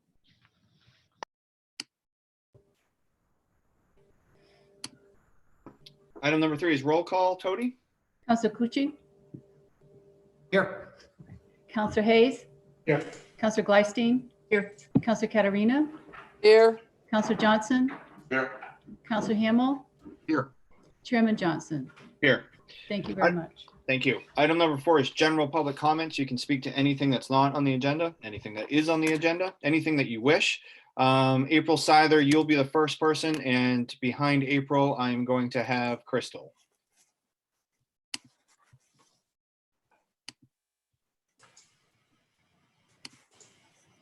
And April, I'm going to keep your camera off because that's our policy during public comment. Can you hear me okay? Sometimes my computer audio is not great. Yep, we can hear you. Yep. So I am going to be making a few public comments on behalf of the board, just for simplicity, rather than have each board member say our public comments. And this is in reference to the workshop that we just wrapped up, but we unfortunately ran out of time. And so public comment was carried over to the formal council meeting. I just want to clarify on behalf of the Finance Committee that absolutely none of us have said no to a variety of level of cuts. At this point, we have not said no to no staff. We have not said no to no curriculum. We have not said no to anything. We are in a complicated budget development process right now. We're given the task of, or our staff rather was given the task of presenting a 0% budget for the purposes of examining what that kind of reduction would look like to our overall ability to provide programs for our staff and our students. On a personal level, I had expressed frustration midweek with that activity, because it's taking a lot of time and energy from our staff's ability to get ready for next year to participate in this. But I do see the value, and the entire Finance Committee does see the value, because now we have quite a comprehensive list of line item reductions that we are able to now set our own priorities. I want to thank our Leadership Council for being so willing to work with the Finance Committee and answer our millions of questions as we've gone through this process. And so lastly, you know, what I do want to say on behalf of the Finance Committee, and we'll discuss this more as a board tomorrow night, is that under no circumstance can the Finance Committee support a 0% budget for the schools. And our number one priority is the health and safety of our students, and a 0% budget is not going to allow us, no matter which way we slice the cuts, to provide adequate programs and support for our students. And so it's important for us to make that clear and make that statement. But at the same time, it's also important for us as a committee that the public and the town council understand that we have not decided or prioritized what reductions will or will not be made. Thanks, April. Crystal Ash Cuthbert, you are up. You just have to unmute yourself, please. Oh, I'm sorry, that was the wrong person. Give me 1 second.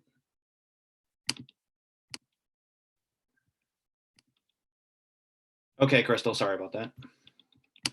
Hey, I just want to make sure you can hear me, that I've done everything correctly. As you said, Chairman Johnson, my name is Crystal Ash Cuthbert. I represent the educators who work with the children of Scarborough. Just for clarification, Councillor Johnson said, we're We're not cutting services, and you need to know that even at a 2%, at your 2% level, you are cutting school services. You're absolutely cutting them. And while we understand, the educators of Scarborough understand the concept of tightening the belt,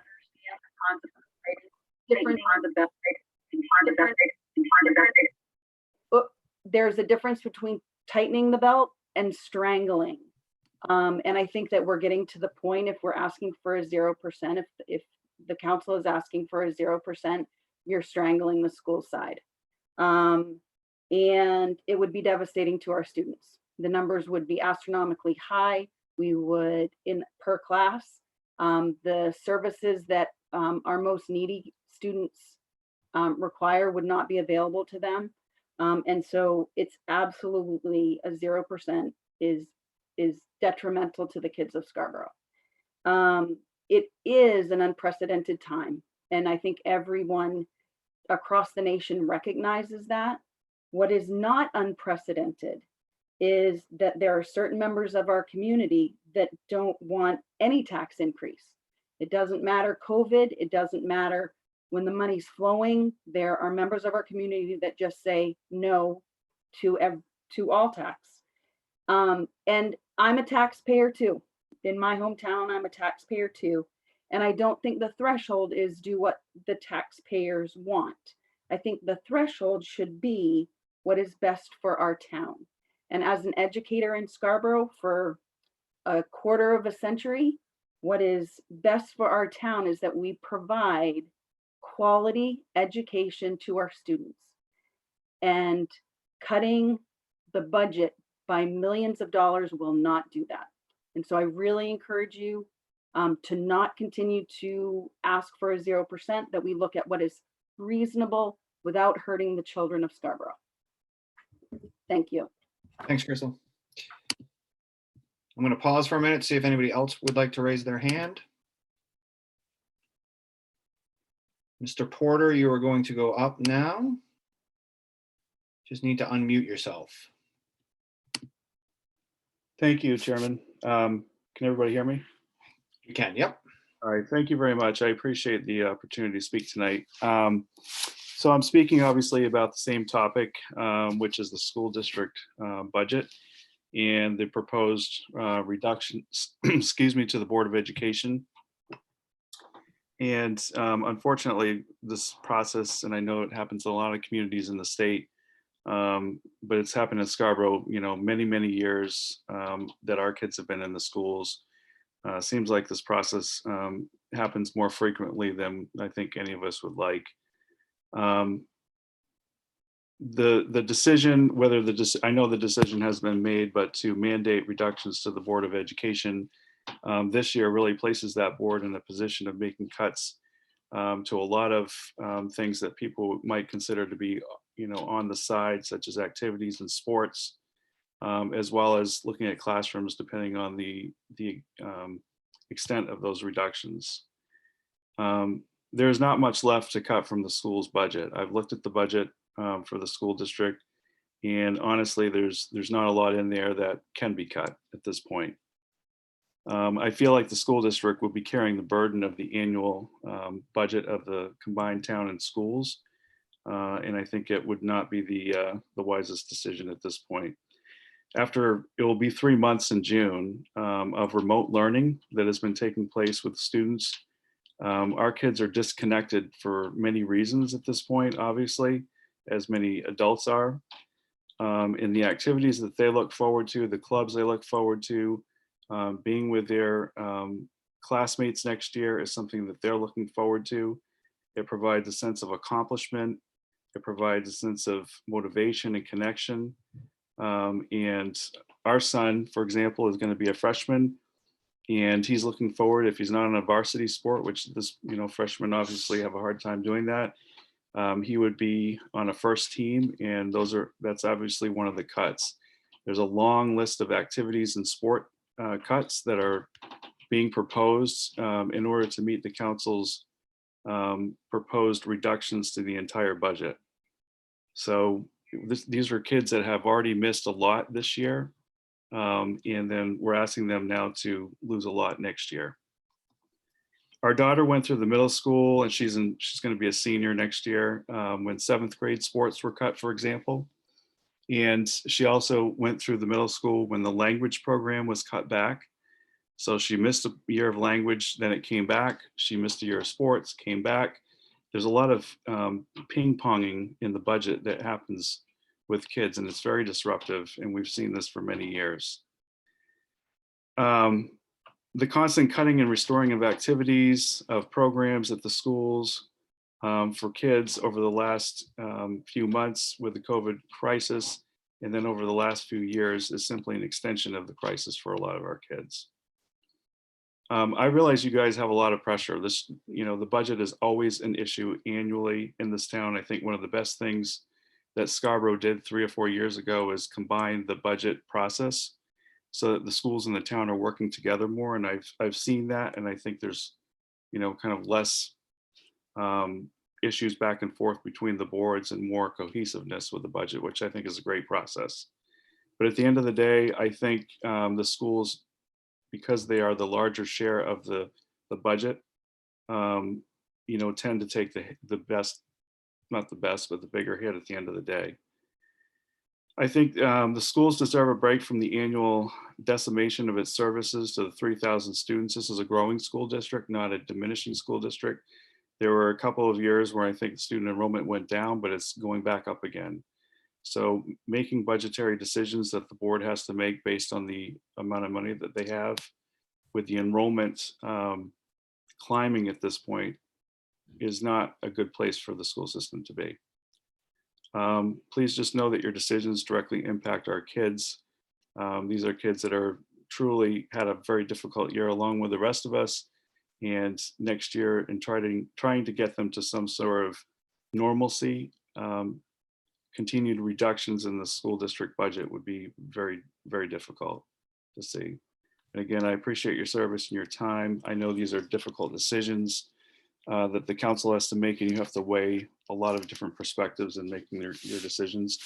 So I'm just pleading with you to please, think about the school district budget and all the services that will be reduced and cut from the budget next year. Thank you.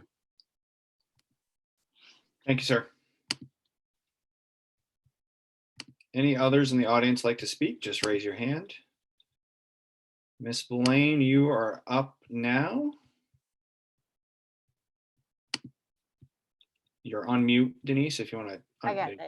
Yep. Did I get it? You got it. Yep. Thank you. My name is Denise Blaine. I am a teacher at Scarborough High School. I grew up in Scarborough. I'm going to try to offer just a slightly different perspective tonight. I'm not going to talk to you about my long hours and how devastating a 0% would be to the school, because it would be, just side note. But I wanted to just talk a little bit about my parents, who are residents still in Scarborough. In the 80s, my parents purchased quite a large piece of property in Scarborough for nearly nothing. My father purchased that as a teacher, and that purchase was his investment in my future, in his future. And since that, almost 40 years later, that investment has grown immensely. And I think everyone probably knows why, because of the growth of Scarborough, the education value that we have here.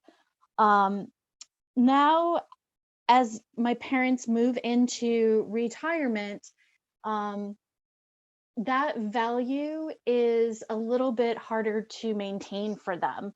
My father is probably one of the most fiscally responsible people I know.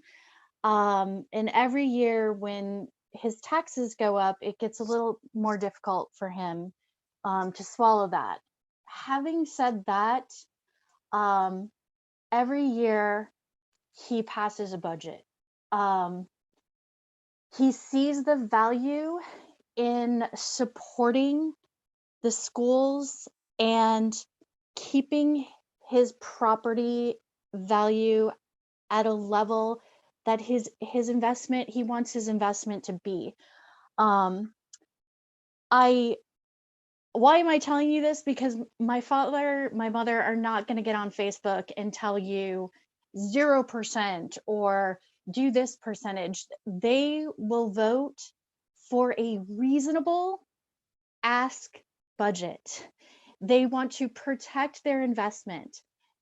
Part of that investment is the education. So I'm asking the town to just think about that pocket of people that aren't loud, that have lived in this town, who have helped this town grow and become what it is.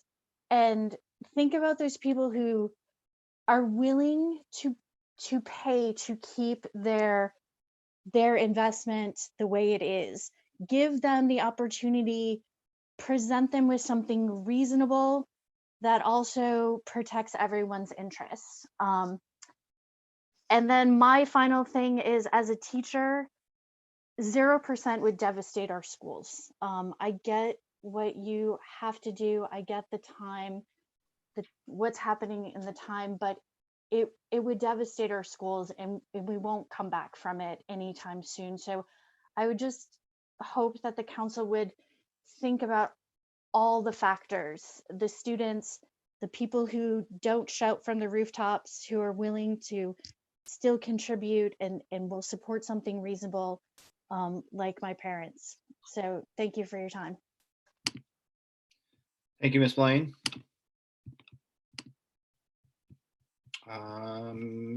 Mrs. Hamel, you are up now. Go ahead. You just got to unmute yourself, Sue, I think. Can you hear me? We can hear you. Yep. I'm Susan Hamill, and I live on Bay Street in Pine Point. And I'm going to keep this very short because I did send to the council today a very long email with lots of cost cut possibilities for the town. I think everyone's been talking about, it's a very difficult time for everyone for many different reasons. And one of the earlier speakers mentioned that every year we seem to go through a budget battle over the schools. And I think that shows that we do have a very diverse community economically. Betsy talked a little bit about we're all experiencing things differently in this virus epidemic. Some people have lost their jobs. Some people's businesses have closed. Some people have had to take pay cuts. But what Betsy didn't mention is the fact that we have a large group of town employees that are going to be getting pay increases. They're going to be getting a lump sum pay increase and then their regular increase for the coming year. And that's the teachers. And I'm sorry to pick on the teachers. I know that there are other union employees that are thinking and talking about possibly taking giving the town some type of concession. And but we have not heard anything about what's going on with the teacher increase. And that is like the elephant in the room. And I hope that it will become a topic. And that's my 2 cents for tonight. Thank you. Thanks, Sue. I'm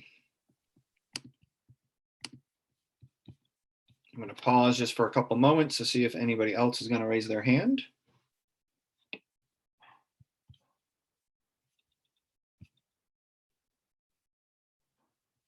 Going once. Is that it? Okay, I'm going to close general public comment, and we are now on to approval of the minutes from the May 6, 2020 regular town council meeting. Do I have a motion? So moved. Second. Any discussion? Tody? Counselor Clucci, Yes. Counselor Hayes, Yes. Counselor Glystein, Counselor Katarina, Yes. Counselor Johnson, Yes. Counselor Hamel, Yes. Chairman Johnson. Yes. The vote's unanimous. It passes. Thank you. Item number 7 is item number 6 is adjustments to the agenda. And Don, you want to offer up an adjustment to the agenda? Yes, Mr. Chairman, I'd like to propose that we move item number 10, the town manager's report up to new item 8, immediately following the treasurer's warrants. Okay, perfect. And without objection, I'm going to do that. The only thing I'm going to actually just offer something real quick to get the temperature of the council. Would anybody like to move councilor comments to the top since we have a large audience today? And is there any temperature to move councilors' comments? Does anybody want to address anything they heard? No? No temperature? Okay, so I won't do it. With that, item number 7, items to be signed, treasurer's warrants. Obviously, I don't have those, but as a quick point of reference, I did physically go to town hall today to sign the actual bonds. So just so the council knows and the public knows, I drove to town hall with mask and all to sign the bonds.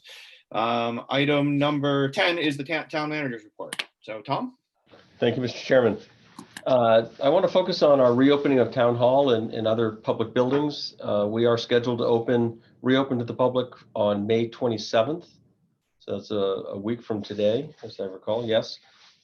We've been busy making final arrangements to protocols for staff to follow, proper signage for folks coming to our facility.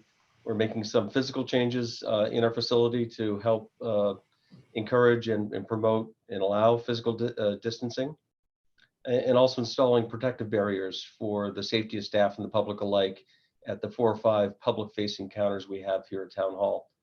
I'm pleased to say that those arrangements are falling into place as I speak. And so I'm comfortable that we'll be in a position to open up safely for the public on May 27th. When we do, I just want to remind everyone, we'll be working under revised hours through July.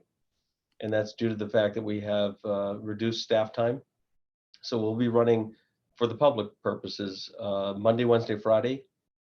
Monday and Friday will be 8 to 4 or normal hours, but every Wednesday will be open till 6 as a way to help accommodate folks that can't get in here before 4 o'clock. Beyond that, there'll be staff here at Town Hall on Tuesdays and Thursdays, and I expect we'll be taking appointments and meeting with folks. The difference will be the doors won't be open to the general public. We're in the process of preparing a communications plan around all these particulars. We started last week with a quick little foreshadow in the e-newsletter, but we'll be doing updates to the website, social media. I'll be doing a video that we'll probably use through social media and other means to help get the word out as well. So we'll have that out in advance. I do appreciate that we have a holiday weekend, so we'll try to get that out. We won't bury it late on a Friday if we can help it. So we'll try to make sure we get that out in time for folks to appreciate the details. I want to just kind of float an idea, and it's helpful to have members of the BOE here as well. You know, it's still a bit uncertain when we can open back up for public meetings here. The best guidance I know of would be at stage 2 or June 1st. Gatherings of 50 people are then allowed. But keep in mind, social distancing needs to be adhered to during that time. And so looking at the attendees and the participants in the meeting tonight, for instance, that could be challenging in our chambers. So I want to float the idea to the council and to the BOE. We've not made any decisions, and it's really yours, is that one option would be to make a decision sooner than later about continuing with virtual meetings until mid-July. And I say that for a couple of reasons. One, I think it's going to allow us to do it safely. Secondly, Tody is furiously preparing for the July election. And so Town Hall will serve as our early voting, as it always does. That adds a level of complication to our facility. And if she's able to have both chambers A and B for the duration of that absentee period, she's able to accommodate the public. And we do expect a fairly brisk, based on the number of requests. I think Tody has over 500 requests for absentee ballots she's filling as we speak. So it would be terrific from staff's perspective to be able to have use for that purpose of chambers A and B through mid-July, through the election. So again, no decisions need to be made, but I just wanted to kind of plant that seed that that's something that perhaps I'll take up with council leadership, and we can certainly socialize that with our friends on the BOE as well. Councilor Katarina? Yeah, a quick question on that. I personally, as a person who's at high risk, would have an issue with being in a meeting, even in a room with 50 people. There's been studies done showing that the spread of COVID, even with social distancing and masking and whatever, when you're in an enclosed room like that, is increased. So I just want to put that out there. Good, and we'll circle back on this. So again, no decision made. I just wanted to kind of float the idea and start to socialize it and open to feedback. We're also at the same time starting to ease and open up many of our outdoor areas. Our playgrounds will continue to be closed. We're just not able to sanitize them at the level we think we would need to. But our beaches we're easing open by virtue of expanded public parking at both Ferry and Higgins Beach. We've maintained basically 50% of the lot at Hurd Park through the duration. Also, I received notice that the Cliff Walk will be open as of this Friday, May 22nd. They're proposing to do it one way. It'll be clockwise is the way to describe it. And that makes some sense for anyone that's been on the Cliff Walk. There are very tight sections and it would be very difficult to pass folks. So I think that seems like a reasonable suggestion until things ease up further. And beyond that, we're going to be opening up slowly but surely some of our open field areas. We'll continue to have the turf and track area closed, but we do have wide, expansive spaces that I think can be safely used. And so we'll start to get better signage up. I do anticipate tennis courts and basketball courts. Well, I should say basketball courts have been off limits and will continue to for the foreseeable future. Tennis courts, we have, I think, imposed limitations that seem workable. And we monitor that daily. And pickleball is picking up as we speak. I can see it across the park here.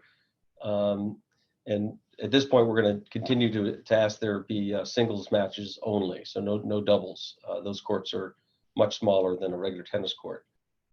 So I guess the point I want to convey is that we continue to think and believe very strongly that getting people outdoors, getting some exercise is really essential for our mental and our physical health. And so we're going to do everything we can to maintain that. Lastly, I'll just share, I was invited to participate in a video conference with the Commissioner of DCD this morning. It was kind of strange. I got an invite late yesterday, and it was an interesting collection of folks. It was all municipal managers. There were about 12 of us, but some were coastal, some were inland. I'm not sure how she chose that list, but to her credit, the purpose of the meeting was she was looking for local input and perspective around the issue of how do we restart tourism in the state. I think certainly she and the governor appreciate the importance of tourism, particularly in these months ahead of us. And it was a very productive session. I think she was pleased to get a local perspective, and she's agreed to continue doing this, and we'll expand that a bit further. I would note from the state's perspective, June 1st, they are opening coastal state parks and beaches. And I think there's a total of 10 of them. They will be at reduced parking, about 50% at each location. And they're going to encourage kind of no sedentary activity, kind of this walking only. I can predict that that's going to be a challenge for us going forward as the weather warms and more people want to get to the beach. I maintain the position that I think there's ways to ease those standards in the coming days, and I think our hand will be forced. So I've started to coordinate the effort with our colleagues in Old Orchard. I'd like to be as consistent as we can since we share a big, expansive beach. And the other point I'd make is that we're blessed with 3 different beaches. They all have unique and different characteristics. And there's beauty and simplicity in treating them all alike, but it may be that we need to be thinking about the beaches separately. For instance, Pine Point, even at high tide, there is ample beach above that high water mark to be able to pass safely, whereas other beaches, there's virtually no beach left. So again, I mentioned this by way of just assuring everyone that we're working as hard as we possibly can to keep these places open, to do it in as safe a manner as possible. And I'll continue to update you on what input I receive from the state regarding these details.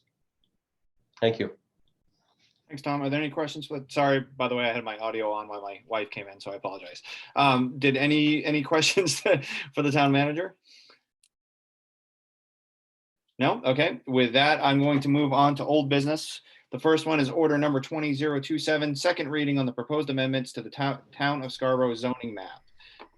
Is this going to be Jay or you, Tom, that will introduce this, or? Jay's available. You know, he's looking for direction as to what level of detail introduction you would like. It seems as though he's done this 5 or 6 times now, but pleased to go through it with whatever detail you wish. And I think I'm going to let someone that I'm okay with not much of an introduction at this point, but I don't want to make that unilaterally. So is everybody comfortable proceeding forward? Mm-hmm. Okay, so with that, is there a motion on the table? So moved. And a second? I second. Thank you. Discussion?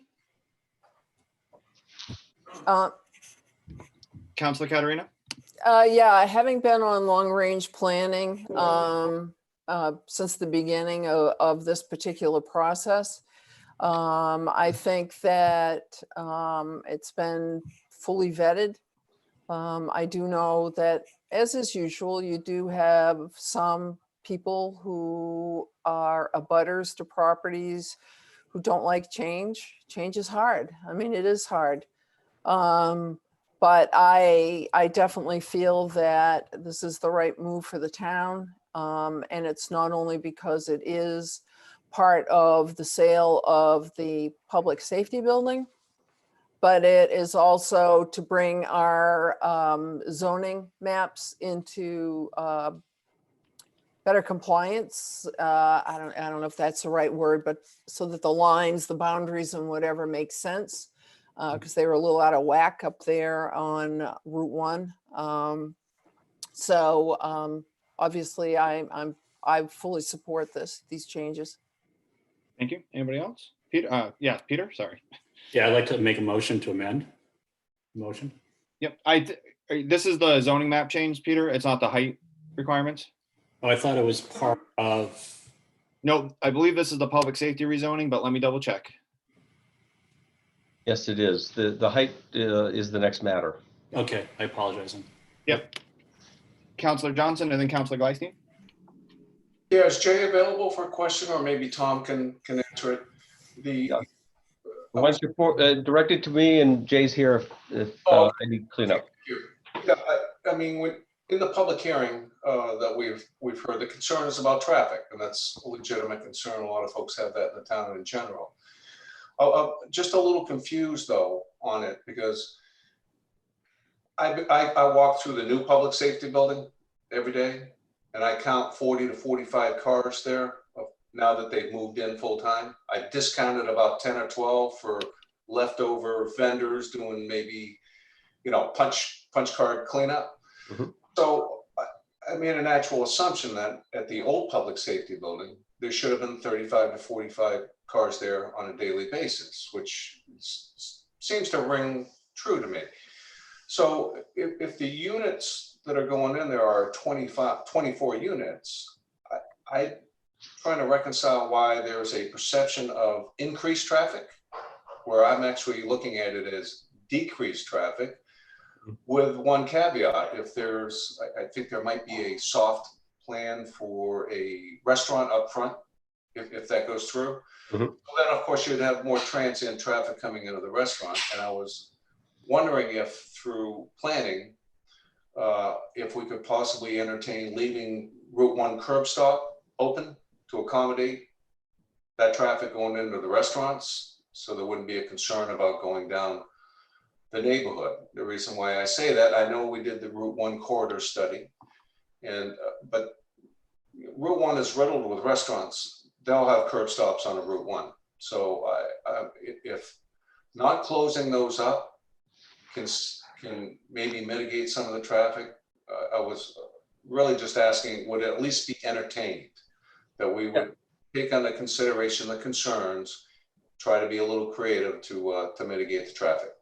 Yeah, I could say a couple of things. I fully appreciate the neighbors' concern about traffic. It's a pre-existing problem.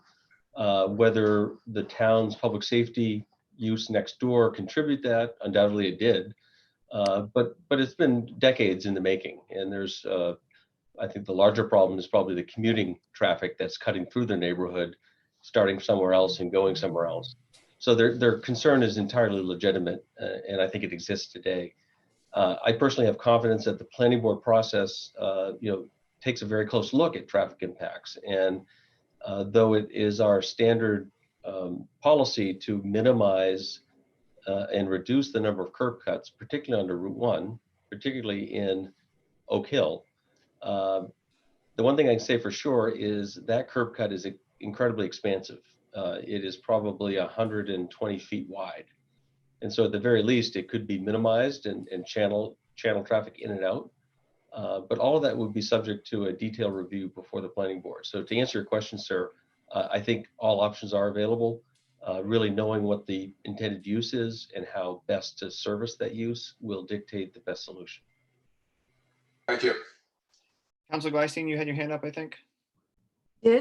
So I'm voting no on this tonight. And I wanted to give the reasons why. The zone change, I think, doesn't protect the neighborhood behind, we've all gone through all of this, the split lot and everything, but I don't think the zone change adequately protects the neighborhood behind. With all due respect to Councilor Katarina, I don't think it's just that people don't like change. I think people are being impacted in a real way, not necessarily by the zone change, but more by the action of what the town is doing and who we're selling the property to and how we've developed it, how we're going to develop it as dates would have it. That happened the meeting after I won my election, but that I had not been sworn in yet. So we talked tonight in the workshop a little bit about other town property. Could we maybe sell something else? I hope there's a learning in the future, and this is no criticism of the town manager because he did the exact task in front of him and he did a good job. But I would like to say to future town councils, I think there should be more involvement and more scrutiny of offers and what we do with a piece of town property. There was some discussion on this as the new public safety building was being discussed. But it really wasn't in depth, at least that I could find. I went back through all the meeting notes and looked, basically, there was one comment during that, which was to please not sell the public safety building. At this point, I guess it sounds ironic since we're looking at budget cuts to say, hey, it's not always about the money, but it's not always about the money.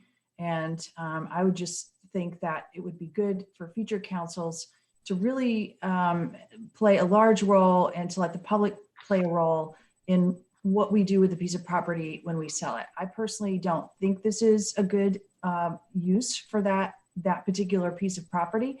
And I would not have been in favor of that particular sale, even if we had taken a little bit less money from one of the other 7 or 8 offers that we had, which were not always good offers. So I'm not saying we should have taken them. I didn't see the offers in depth. So I'm not, again, judging that either and not criticizing what Tom did.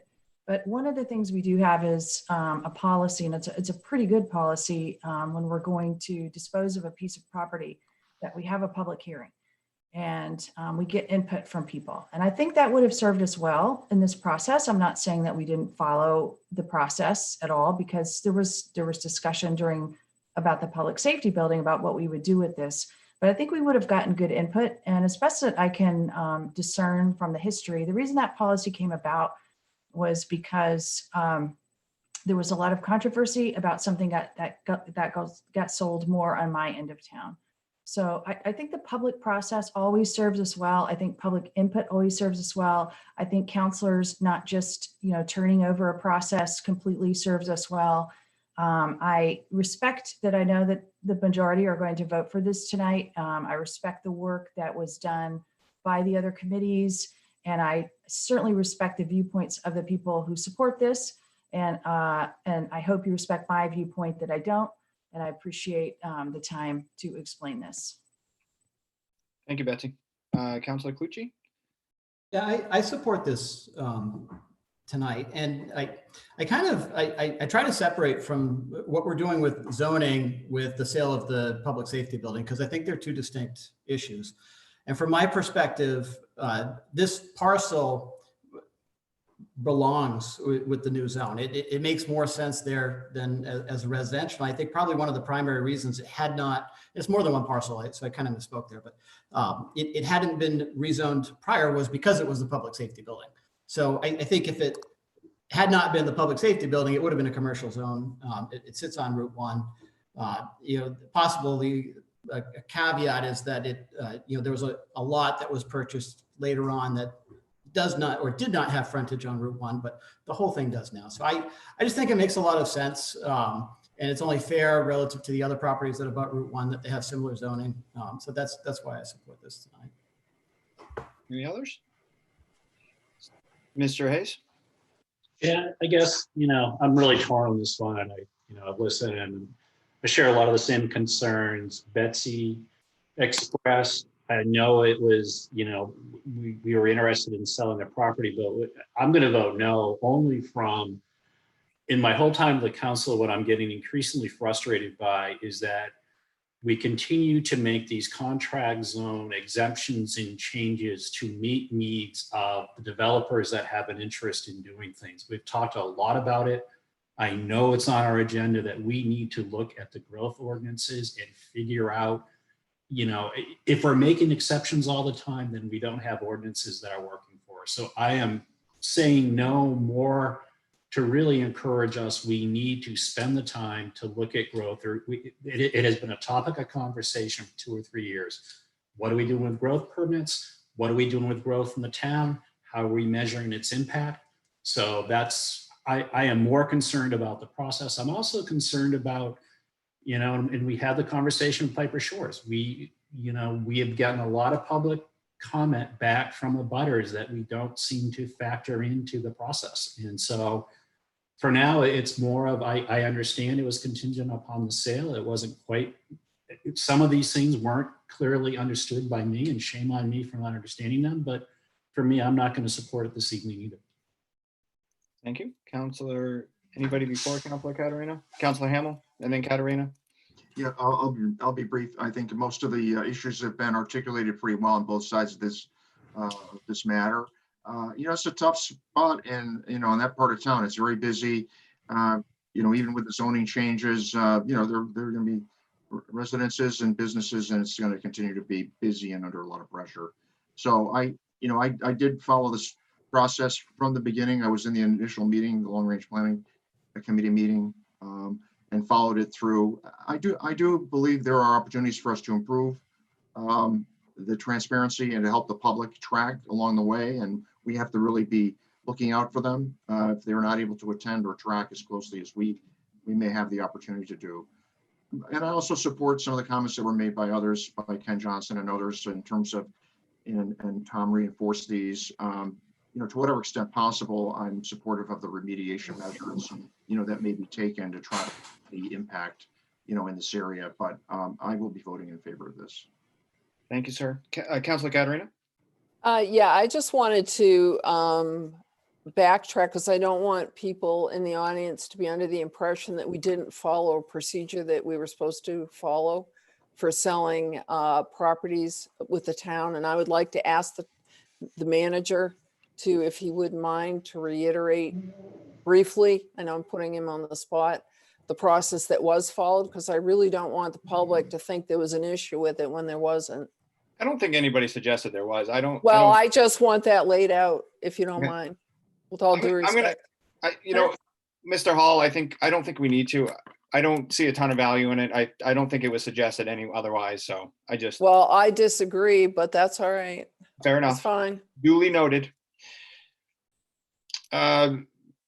I'm going to call now, before I call the vote, this is actually my mistake. So before I call the vote, I do want, and I apologize for the butchering of the process, but if anybody in the public would like to speak, I did skip that, so that was not intentional.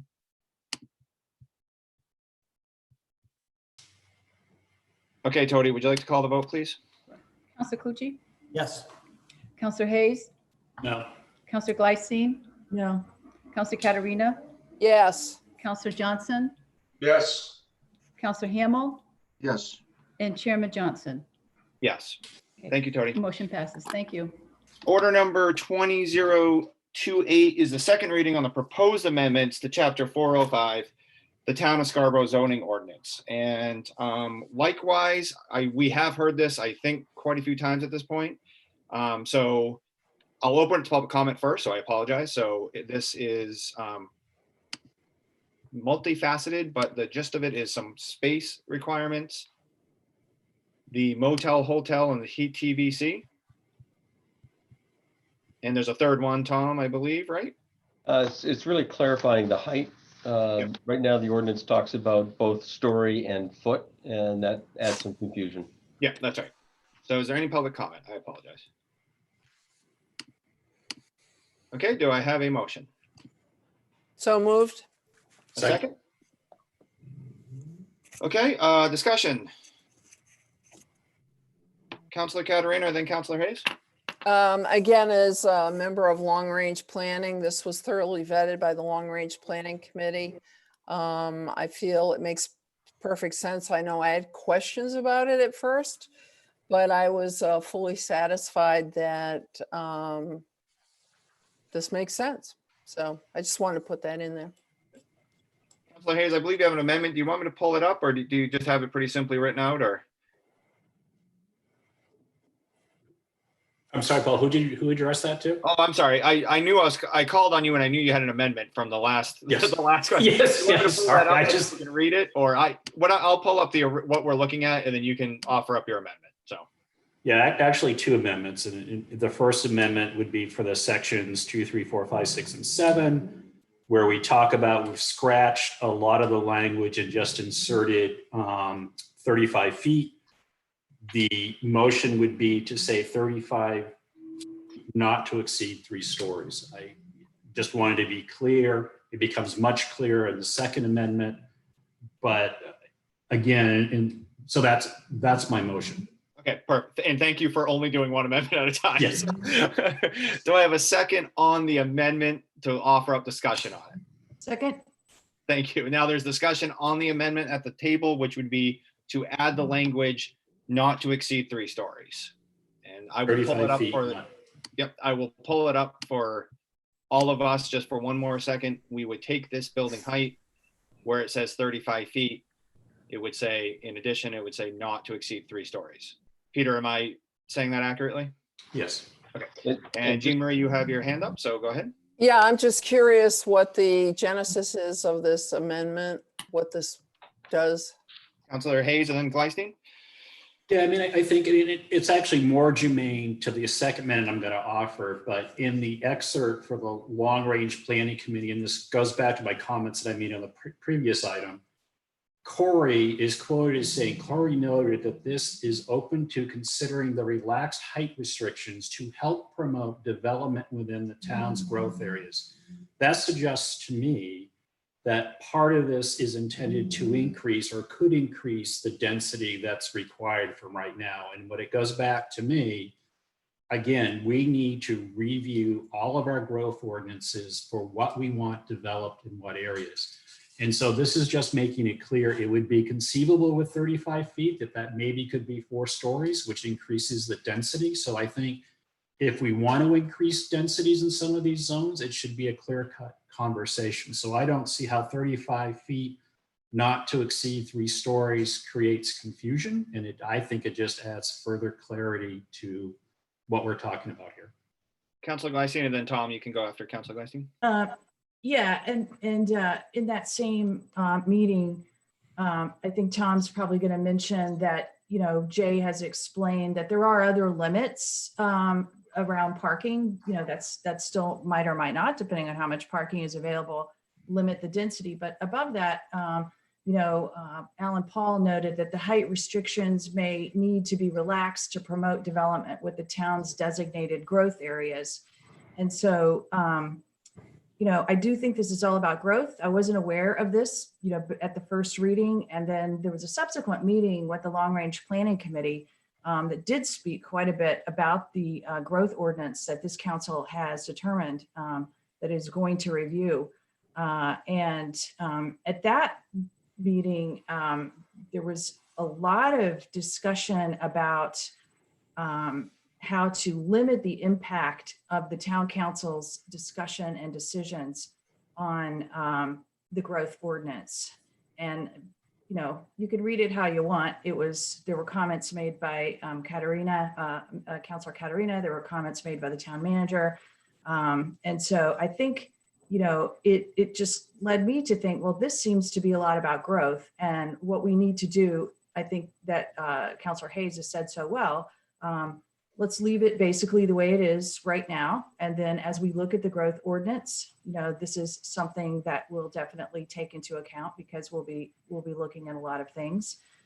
So that's where I'm at. It does impact growth. Yes, there are other restrictions on growth, but this seems to kind of be the genesis of why this was done, was to be about growth. If you read the various meetings from the Long Range Planning Committee, which I hope in the future I don't have to read. I'm looking forward to those being recorded. There's one May 22nd. I'm assuming, like all the other committees, we're going to be recording that now. And I personally am going to make a recommendation that we record all those meetings going forward, because they're actually very crucial to everything that goes on in the town. And they're at a little bit of a difficult time. I don't give the committee a hard time about that. You got to meet when the committee can meet. But we need to get, I think Councilor Hamel said it very, very well. We need to get more transparency in that entire process. And but hey, of all the things COVID has done, the Zooms and the recordings of the various committees is a plus, that the committees that we had not been recording up till now. So I'm looking forward to that. And I support this amendment. And I support looking at it again, possibly in the future. But right now, it's not appropriate, in my opinion. I just want to, I want to clarify the point. There's an important distinction. Residential density is a function of net lot area. So this would have no effect on residential density. For non-residential, it's theoretically, it could allow more of something on a lot, but the lot will dictate from parking standards to lot configuration. But I just want to be clear that for residential density, it's calculated a different way. Height does not come into that equation. I guess the other point I would just offer is that the genesis of this came from staff, so I can speak from that perspective. It was simply, we have recognized through the years that having both stories and footage referenced has been problematic in the past. And so we were simply looking at one or the other, and we chose the foot that was mentioned. We're looking for any additional height. We were simply looking to clarify for our own internal purposes, and for anyone looking to develop, they knew what the requirement was, because in the past it had been challenging. Councilor Hamel, then Councilor Hayes. Yeah, I applaud the spirit in which this motion has arisen. It's a little peculiar that it's coming here at the 11th hour. I mean, it's been on the agenda for a couple of weeks. I know we've had a few other things going on, but I understand the spirit of it. In terms of growth and development, there's room for opportunity, no question. On this one, however, I was at the meeting when they discussed it initially, and it took me a while to get my bearings on it, and I revisited it and reread the notes and the minutes and the update from Jay today. And I agree that I don't see where this is really, creating a huge additional density problem. So, for that reason, this process is hard to follow, even for the close watchers, even for the technical people. But I think there are other handles, there are other pieces of growth and development and the growth ordinance that I have a lot more energy for than this one. So I will, not be supporting the motion. Mr. Hayes. Yeah, two points. One, to address Councilor Hamel. I think, the pace that we have been on for this council, the number of meetings we've been having and things we're dealing with, yeah, this just kind of comes on the radar screen now. It's unfortunate, but I don't know about the rest of you, but there's a lot of hours being put in on a lot of different things, and this hasn't been a priority. Two, I guess I'd really like to understand more how adding those words, I just don't understand how it can't be more than 35 feet or more than 3 stories. How is that confusing to developers? I don't, that seems pretty clear cut to me. So I don't understand why there's objection to adding no more than 3 stories unless there's some other reason that it's in there. I was just speaking to the genesis. I'm not speaking to your amendment whatsoever. It was confusing previously, is why. But how is 35 feet not to exceed 3 stories confusing? Because that's very. Actually, if I can jump in, Peter, I think the original one is confusing because it's a logical or, so it's one or the other, or both could be true. Yeah. And so that's why I think the way it was, that it's the one that we're, not the one that we're looking at, but the previous one. I think it is. I think logical ors are confusing when you're reading jargon. Okay. All right, Yeah. thank you. So separate of the amendment, I'm just saying that's my hunch from a logical standpoint. Thank you. Councilor Gleason and then Councilor Cloutier. Yeah, well, the logical or, so this was the one that we're looking at now, if you want to pop it up. Yep. This one was clear. This was the one that referenced a different section, but if you look in the section that it referenced, it had the or there, and then the other ones have the or, but the rest of all of them did not have an or. So, you know, we're really kind of changing the meaning for these in terms of, you know, what was the intent of what we're restricting in town. I would be curious to know if there were discussions with any developers who asked for these stories to be removed. I don't know if we have Jay on the line.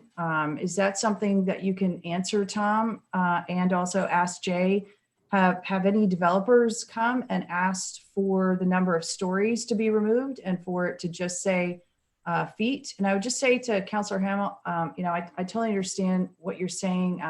This wasn't any intent to bring anything at the last minute. I really only became aware of this, you know, after the first reading. I really was almost going to ask at the public hearing if I could bring it up, but for whatever reason, councilors don't comment at the public hearing, or else I would have been happy to bring up at least my concerns about it.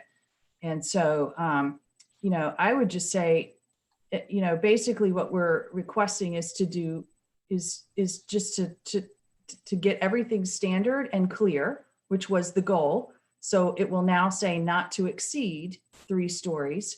And it doesn't jeopardize at all whether or not this does impact density, because I think there is a question, as Tom said, and the TVC, the TVC2, TVC3, it definitely could impact density. So what I'm asking people to consider is that what we've, you know, what Peter brought forward is that it clears up the language, which was the goal, as well as it takes out the chance that there might have been, you know, there might be density issues on it, because, you know, as we know, the reason we're looking at density and growth is it's not just about the school growth, but it's about access to natural resources. It's about other impact on town services, and it's about traffic. And so if you have a 4-story building that would have only been 3 under our current ordinance, you could be adding another, you know, 4 or 5 or 6 apartments, more cars, more people. I'm not saying that's wrong or bad. I'm just saying we should be looking at that with the growth ordinance. And that's why I felt like it would be a good thing to clean up the language now and then readdress this. So I'm just kind of maybe asking you to reconsider. And, you know, apologies again for, you know, I certainly could have at least told you after the public hearing, but so many things going on. I just didn't get to it.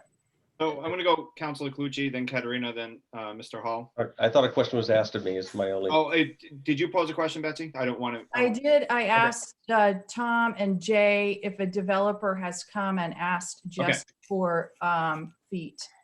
Okay, so Tom, can you respond to that? And then Councilor Clucci and then Katerina. I'm not aware of any particular developer who has asked for this and is waiting for the answer. I can confirm that it has come up consistently through the years because of that as to what the standard that they're held to. And so again, we were aware of this being an issue that needed cleanup, and this seemed like an appropriate time to offer that cleanup. Right, yeah, and I think the amendment is definitely offering cleanup on that, so it's clear with the amendment. It will no longer be an or. Councilor Gleason, I'm not speaking to the amendment. I'm simply talking why it's in front of you in the first place. So- Right, yeah, no, yeah, I'm just saying, either way we go, it will be a cleanup. So is Jay on the line? Does he have any insight into any developer conversations about height? Yeah, he's in here. Jay, I'm gonna pull you in, and while I'm getting Jay in, Councilor Clucci, do you want to make your comments, and then I'll pull Jay in while we're doing it? I'm pretty brief. It's really just about the amendment, and I don't feel like the amended language is clearer than the 35 feet. And I don't think it has any impact on density because density is determined by square footage. And so I guess I wouldn't support the amendment. The other thing that I'm thinking back to when I asked the zoning administrator, if I have a garage on the first floor and then a 3-story residence, is that a 3 or 4-story building?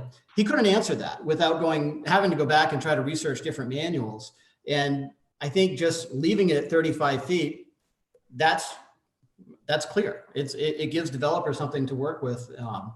So I guess I'm more comfortable with the language as it's currently presented.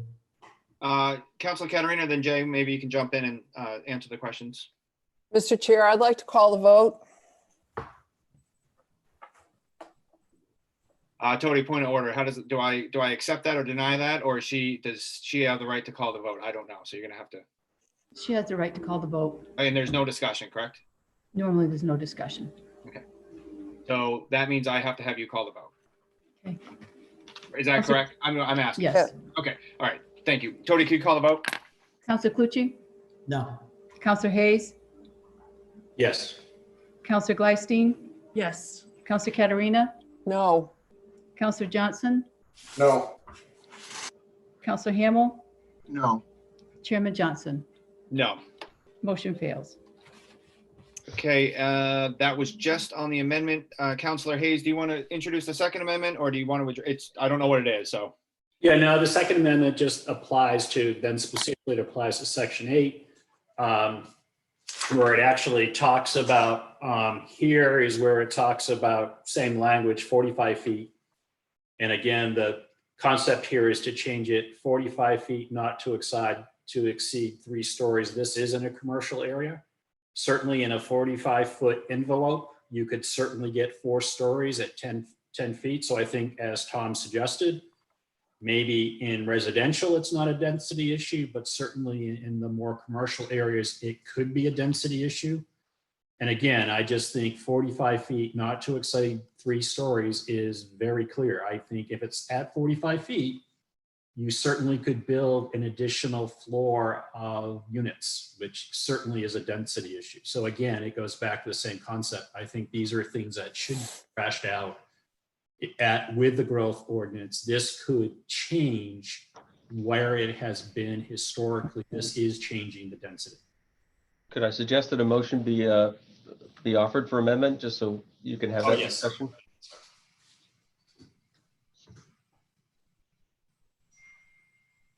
So I guess that's the motion I'm offering.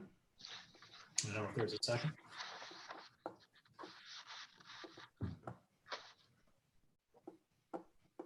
Is the motion been offered? I'm sorry, Peter.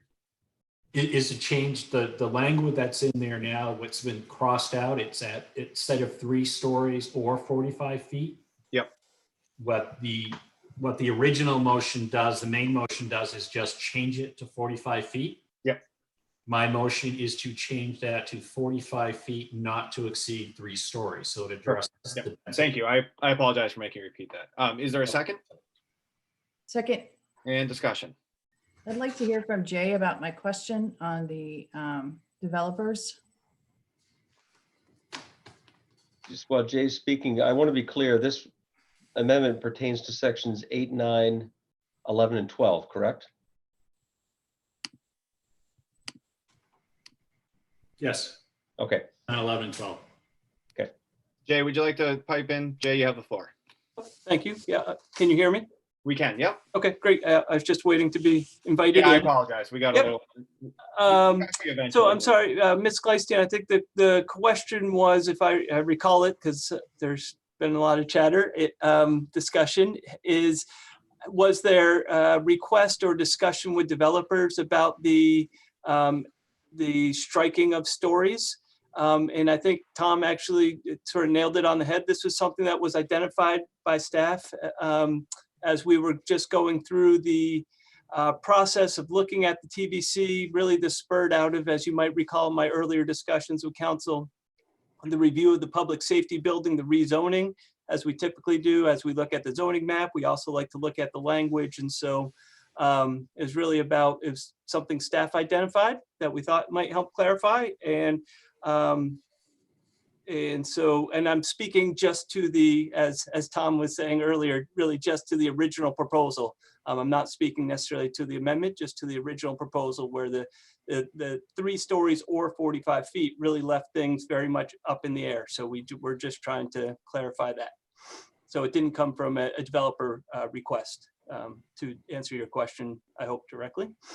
Jay, So- just because you're answering questions, can you just briefly, the TVC zones are is Dunson Corner and Oak Hill, those are our only 2 not our TVC zone? We also have some TVC, TVC 3 areas out at North Scarborough. But that's a different zone, correct? TVC 3? Well, it's related.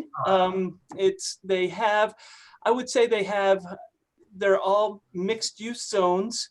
Yep. That vary in intensity of uses. And we've talked a little bit about that tonight around intensity of use. And I think, Tom has already talked about how density doesn't change regardless of sort of space and bulk requirements. That's a calculation based on the size of a lot, regardless of space and bulk requirements.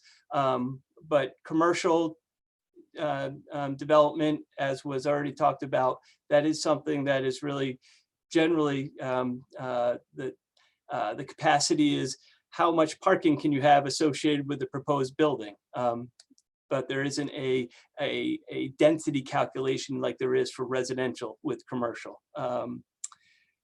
So I'll also just mention there's also a small piece of TVC 3 zoning down in the down off Black Point Road near sort of Pleasant, where Pleasant Hill comes in there. Sorry, Chamberlain, I mean. Thank you. Peter? Oh, I'm sorry. Yeah, I just want to be clear and I wasn't clear with Jay, so 2 questions. One, I know, Jay, I think, Betsy's original questions were for sections 2 through 7. We're now talking about sections 8 through 12, which include hotels, professional buildings. So these are sort of the commercial places. And I do hear you about, parking sometimes restricts things, but certainly we know in Nonsuch Brewery that doesn't always work. So clearly, I'm just curious about on the commercial side, you're saying that if it stays at 45 feet versus 45 feet, not to exceed 3 stories, that could have a density impact. Is that correct? I guess I'm not entirely following the question, so I apologize for that. Is the question with talking about the amendment now and maintaining the language around 3 stories? That certainly would put a cap on the height of a building, yes. And presumably the stories would put a damper on. I mean, the way it's worded right now. Oh, yes. I think I'm. So. Yep, I think I'm understanding. Yes, I would agree with that. That if you cap it at 3 stories, then certainly that would put a limitation on how many stories could be in the building, and that could potentially limit the capacity of the development. However, it is possible they could make I'm just suggesting that they could make a larger building that's wider, if you will, right? Maybe they were going to do a 40-foot building, now they could do a 60-foot wide building. Just, if the parking, again, there's a lot of other factors that get played into it. So. And just so we're clear, this is all this is TBC, TBC2, TBC3. The changes are all throughout the entire document. So it's not just TBC or TBC3. It's everything with the mixed use housing, Crossroads development, Running Hill. It's everything but residential. Although in the no, it's residential too. That was the first one, residential, rural residential. So it's all zones that these changes apply to. Wasn't sure. Hey, that was Julie, clear. I have a question for you. So right now we're talking about 45 feet and then the amendment is 45 feet, no greater than 3 stories. Did I state that right, Peter? Just to make sure. Yeah. Not to exceed. So Jay, would that make a significant or any existing buildings non-conforming if we did this? So to say 40.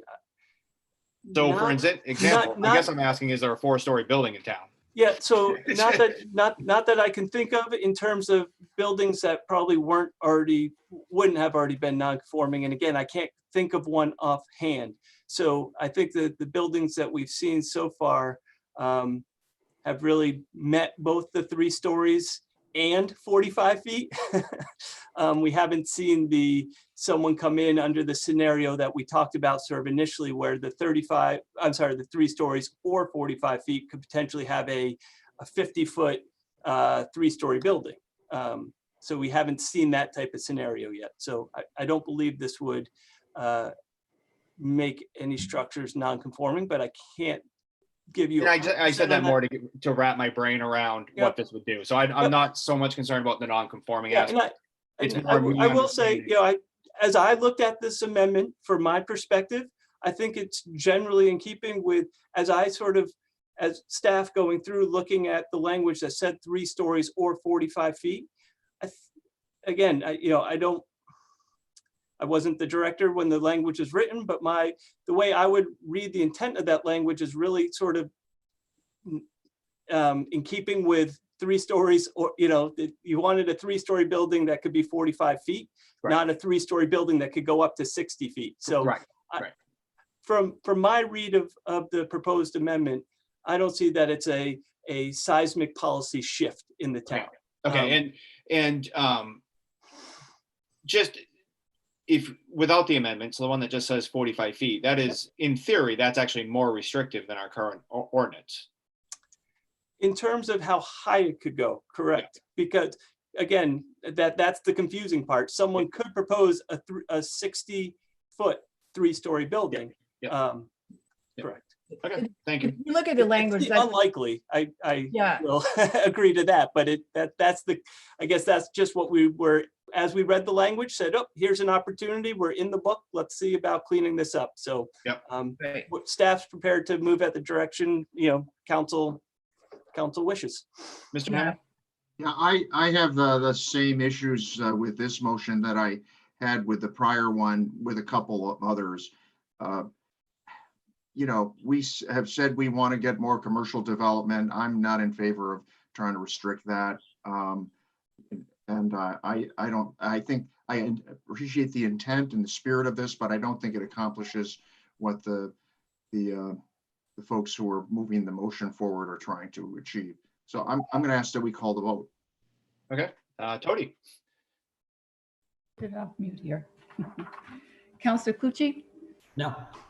Counselor Hayes, Yeah, we're voting just on this motion, right? that's correct, the amendment, yes. So I'd be a yes on the motion.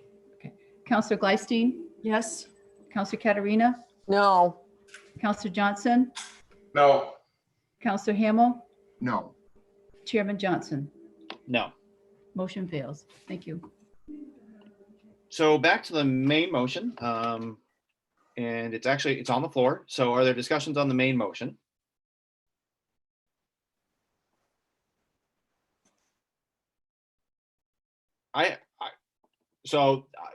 Nope, never mind. I have nothing. Okay, I guess I'm going to call the vote. Tony? Counselor Clucci, Yes. Counselor Hayes, No. Counselor Gleisteen, No. Counselor Katerina, Yes. Counselor Johnson, Yes. Counselor Hamel, Yes. Chairman Johnson. Yes. Motion passes.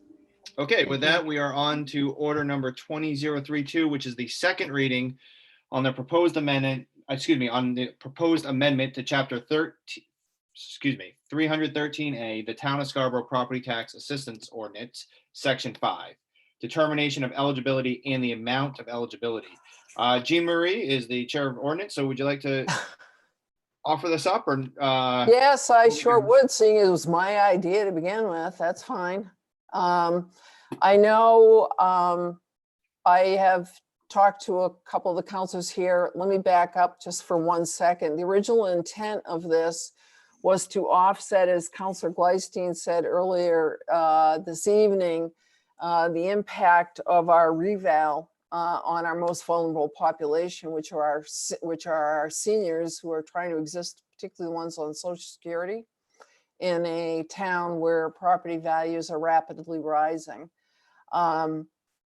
With that being said, I mean, obviously, I would go to the wall for this amendment, but I also understand that, you know, is now the right time to do it, or isn't it? I was originally going to table it, but I think I would like us to at least have a discussion, and I can go with however you guys want to go. So there you go. Thank you. Can you put a motion out there, Jean Marie? Oh, yeah, I'll move that we pass, whatever the heck. I'm now on the wrong page here, sorry. Actually, don't do that just yet. Public comment.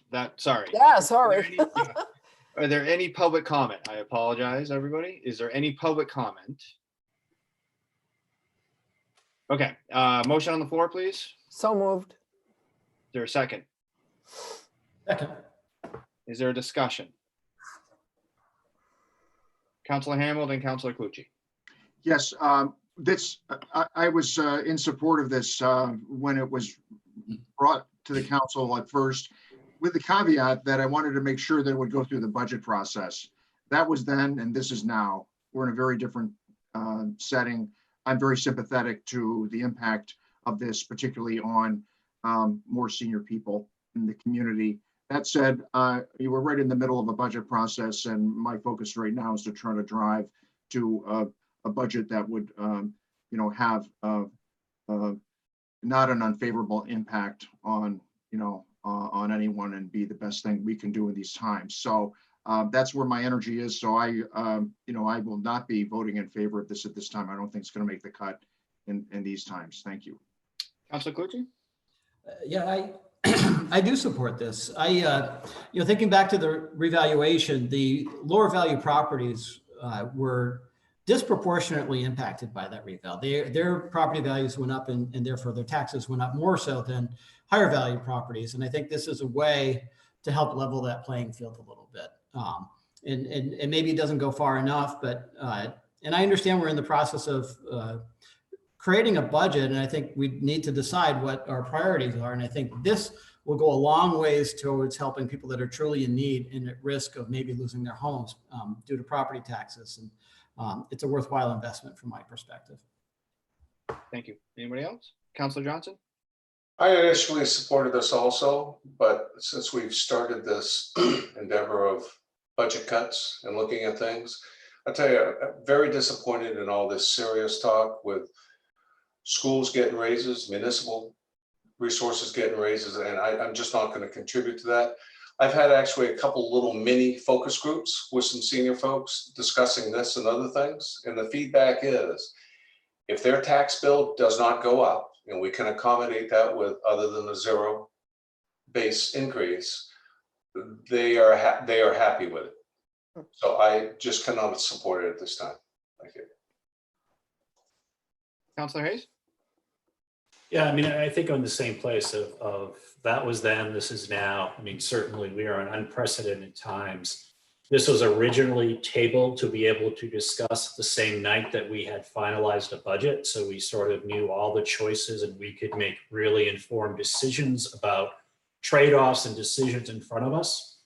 At this point, I'm not prepared to support this because in my estimation, there are still so many unknowns about the budget process and the impact that it's going to have on so many. I'd much rather us put our energies to how do we help everybody with their tax bill and not just a subgroup? So I kind of echoed what Councilor Ken Johnson said. I think if there's a way that we can keep the tax impact to a minimum level for everybody in this community, that's where I'd rather put our resources and effort. So mostly it's timing. I wish we would have tabled this until we had the budget, so we had all our choices in front of us. But without that being on the table tonight, I just can't in good faith commit that that is an expenditure we're going to have, and we're talking about staffing reductions. I just think it's not good timing, so I will not be supporting it this evening. Just a quick point of order. Anybody is free, absolutely free to make a motion to table, just to be clear. But Councilor Gleisteen? I'd like to make a motion to table this. Okay. Is there a second? Second. Just for the public, there's no discussion, I believe, after a motion to table. And, You that have to, should be- you want to that- specify a date? Is that what you're asking, Tom? It should be a date certain. Yeah. Yes. Betsy, do you want to specify a date, please? Second Sure. reading? Second read date. Can it move with the second read date, Tom? Sure, that would be June 17th. 17th. Yep, June So 17th. Betsy, I'm assuming, okay. So the motion on the table is to table us until June 17th. Tody, would you like to call? Yes. Counselor Clucci, No. Counselor Hayes, Yes. Counselor Gleisteen, Yes. Counselor Katerina, Yes. Counselor Johnson, Yes. Counselor Hamel, Yes. Chairman Johnson, No. motion passes. Thank Okay, you. So that is tabled to June 17th, and so we will discuss that at second reading. Order number, actually, no, I lied. It's break time. It's recess time. We will reconvene at 30. 8:30.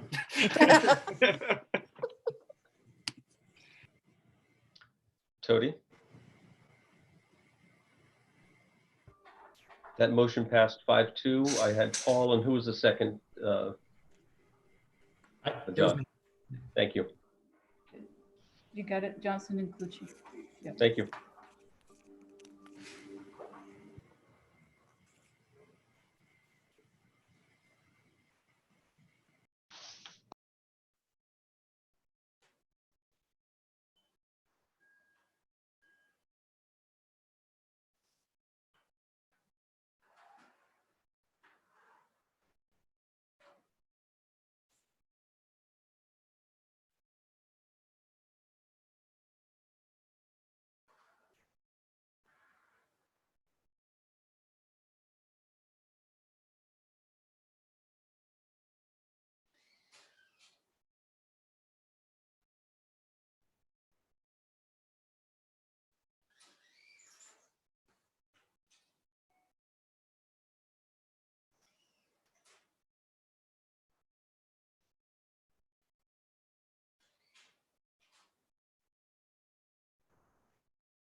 We're on a break. I just had a big procedural win.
Oh, hey, Jay, I can kick you out of the meeting now. I apologize. I think I can. Oh, wait, you might be here for the emergency ordinance. I think I'm actually going to be part of the next item. Yeah, I'm sorry. It didn't dawn on me. And I believe Karen Martin's on the call. She may want to chime in as well. We've worked on this together.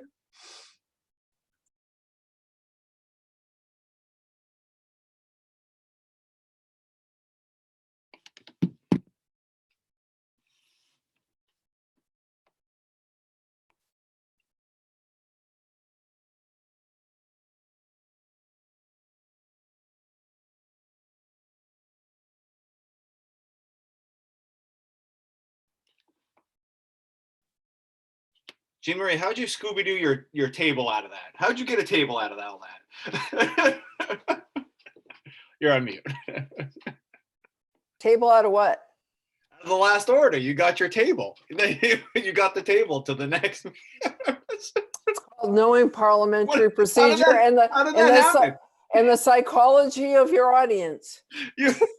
You screamed at me for a half hour today about how big of a jerk I was for trying to shoot that down, and you got your table. I know, exactly. See? Don't play with me, honey. Right. It's the will of the council. Who am I? You got to have a sense of humor in this business. I had my hatchet ready to go, and then all of a sudden I had to put it back. Uh-huh. I'll hang on to it for you. What's that, Don? I'll hang on to it for you. Wait, yeah, but no, you tabled it. You tabled my hatchet. Hey, now look, guys, we're supposed to be having fun while we're doing this too. Now, come on. All right, Tom's going to be a couple minutes late, so I think I'm going to just call this right back to order for simplicity, if you guys don't mind. And I know we've been on Zoom for quite some time, so. Order number 20046 is an act on the emergency ordinance to relax standards for restaurants and retail uses. And I'm going to get this right first and go to the audience and ask if the audience has any public comment.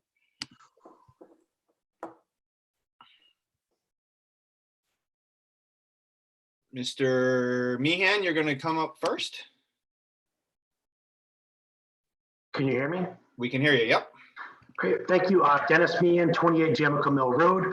I also serve as the volunteer president of the Scarborough Community Chamber of Commerce.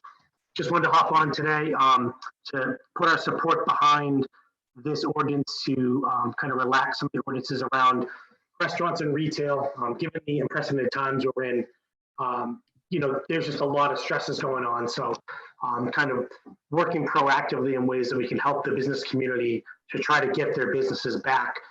The chamber has been hosting kind of daily phone calls with SEDCO, and we had a couple of different forums. I know Chairman Johnson, you've been on one of those calls.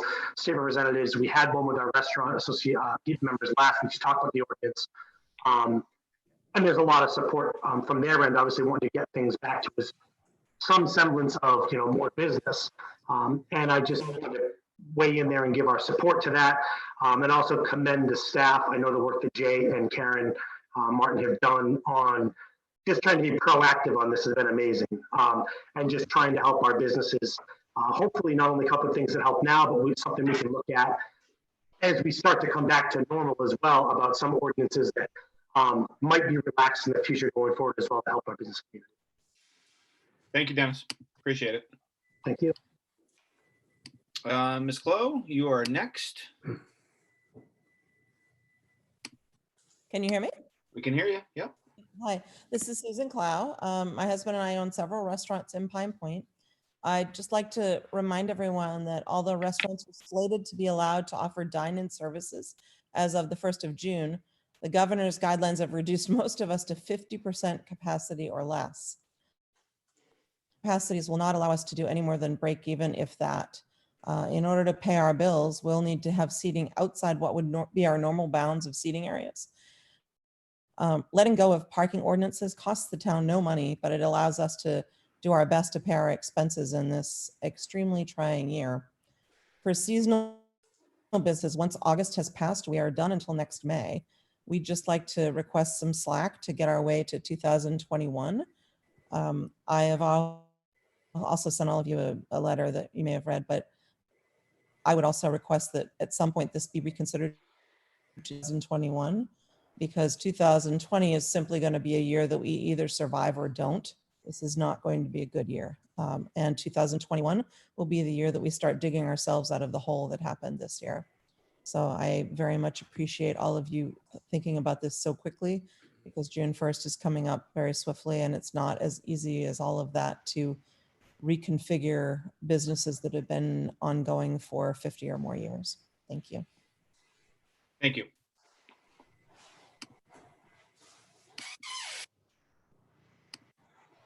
Anybody else? Seeing none, is there a motion on the table? So moved. In a second? Second. Is there any discussion? Councillor Johnson and then Katarina? Yeah, I definitely support this. My only concern would be town liability and privacy of abutters. Has this ordinance taken those things into account? I'm sure they have, but just for the record, they have. Are we liable if we encroach into a parking lot and a patron gets inadvertently run over? Jay, you're the highest ranking person in the meeting right now. Do you want to answer that, or? Sure, I'm happy to answer. So we did have our town attorney review the emergency ordinance. So he reviewed it and said he didn't raise any issues. I can't speak to liability. I'm not an attorney, but we trust that that's part of the due diligence that they would do on our behalf. So. Yep. If I could, I could just offer Great, Tom. a key ingredient of this proposal is to have a plan submitted and for an administrative team to work with the applicant on that plan. I assure you, safety and abutter privacy, all those concerns will be taken into consideration. Please appreciate each of these will be different. Circumstances are different. But we'll do our level best to make this certainly as safe and as unobtrusive on abutting properties as possible. Just a follow up, if I could. Yeah, go ahead. Sorry. Yep. I'm assuming then what I'm hearing is each individual facility will have to submit a plan. Are we gonna fast path that? I'm assuming we're gonna fast path that in some manner. Yes, there's a proposed to have an administrative review process. It's a lean, mean 4-person team representing public safety, codes and planning, and I believe Karen's going to sit on it as well. We anticipate a lot of interest early on, and so we're going to prioritize this. And can I actually piggyback on that, Tom? Can you just give us the quick and dirty way of how somebody's going to go from here to taking advantage of this, just so business owners have an idea of the process and how much paperwork or hopefully lack of paperwork is required and all that good stuff? Yeah, I'll start. And I'm going to turn it over to Karen and Jay. They were the architects of this plan. Because it is an emergency ordinance, it goes into effect immediately. Key ingredient. We appreciate, as Ms. Clow mentioned, time is of the essence. And so there'll be days or if not weeks for some to kind of work through our even expedited process. We will be looking for a plan. It's not going to be a stamped engineering drawing or anything of that level, but we do expect some level of detail to describe what and how they intend to use it. And beyond that, given the makeup of that administrative review team, they have some unique expertise from a fire code point of view, and then certainly from a planning and zoning point of view as well. So with that, if you want to know more, I would defer to Karen and Jay. And when you say plan, we're not talking about some sort of engineer. We're talking about tape measure in your parking lot and go out there and do it yourself. And if I may, Tom, I think Karen and I have started to speak about this. I think what we're talking about is Google Earth aerial and show us, with a pen where you're proposing. Some people may have their site plan because it's a more recent approval that they could draw on, but we are certainly not talking about. This is something that the business owner should and it's expected to be able to do on their own. And what we're going to do is have them illustrate that, again, as I said, on a Google Earth aerial, and provide us just a brief narrative about how they're, what the traffic pattern is going to be. For some projects, it might just be obvious arrows drawn on this plan, and I'm using air quotes for plan.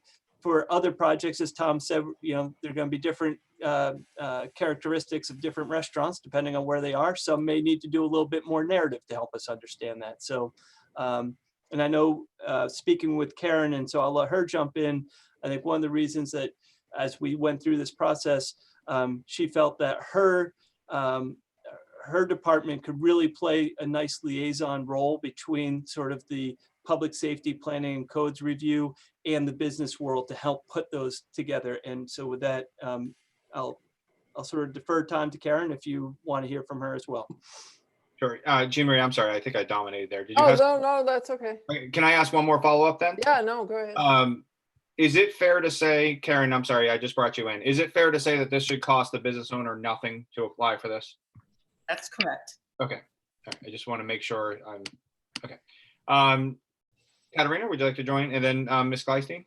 Yes, I am fully in support of this. I was very excited when I saw it. I was in the back of my mind, and I was going to call Karen, but this jumped it, to ask what we were doing as a town to help facilitate restaurants in particular to be able to do what they needed to do to serve the public in these difficult times, because I do know, you know, all the science around being inside is a little sketchy.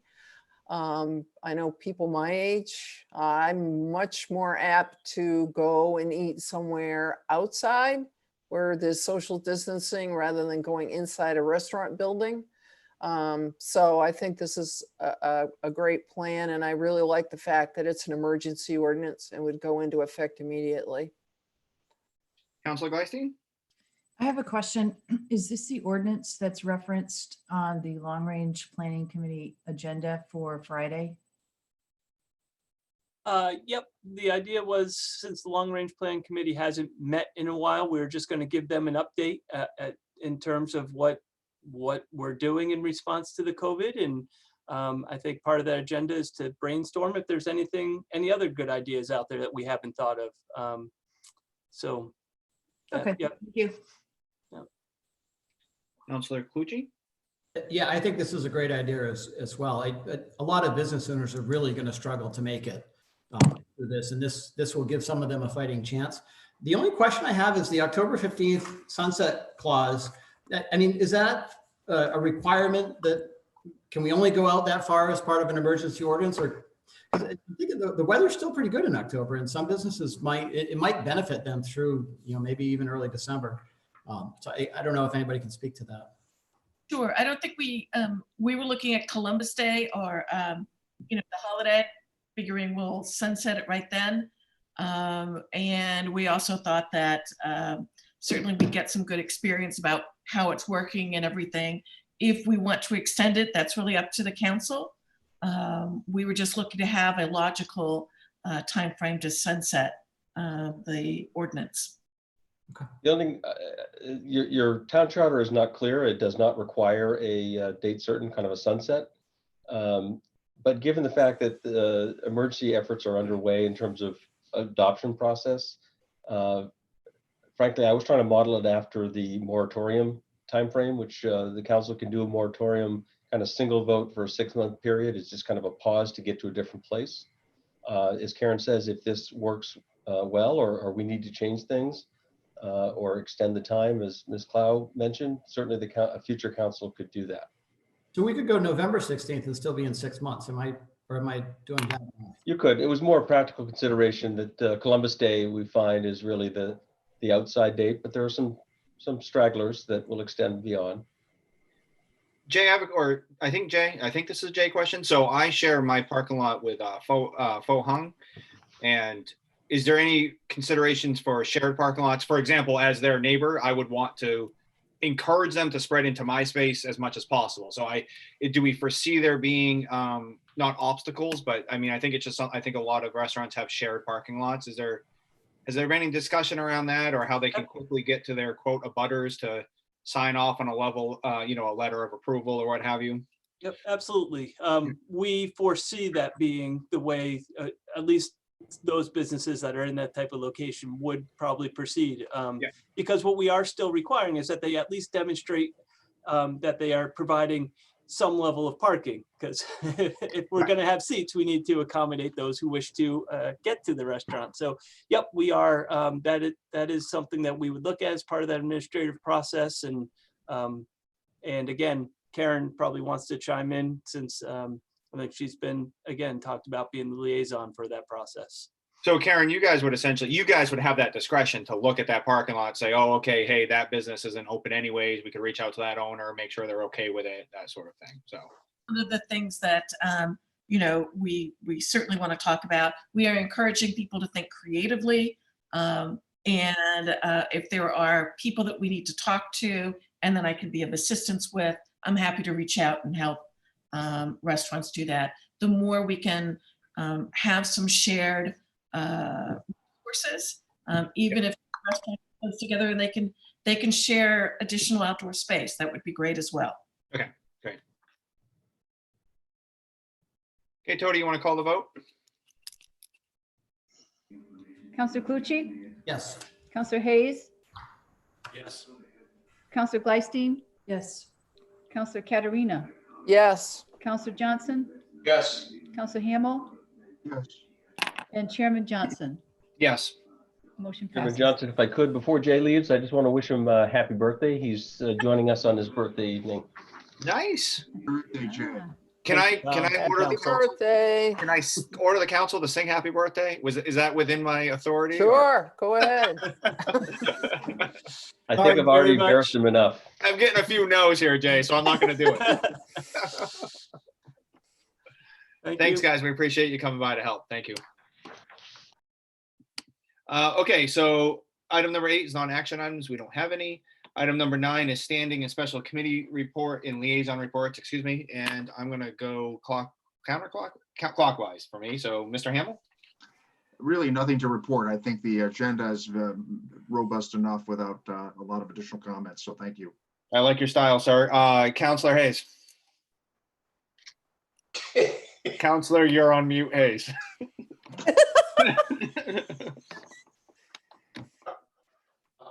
Is that nothing, Peter? I didn't hear you. What?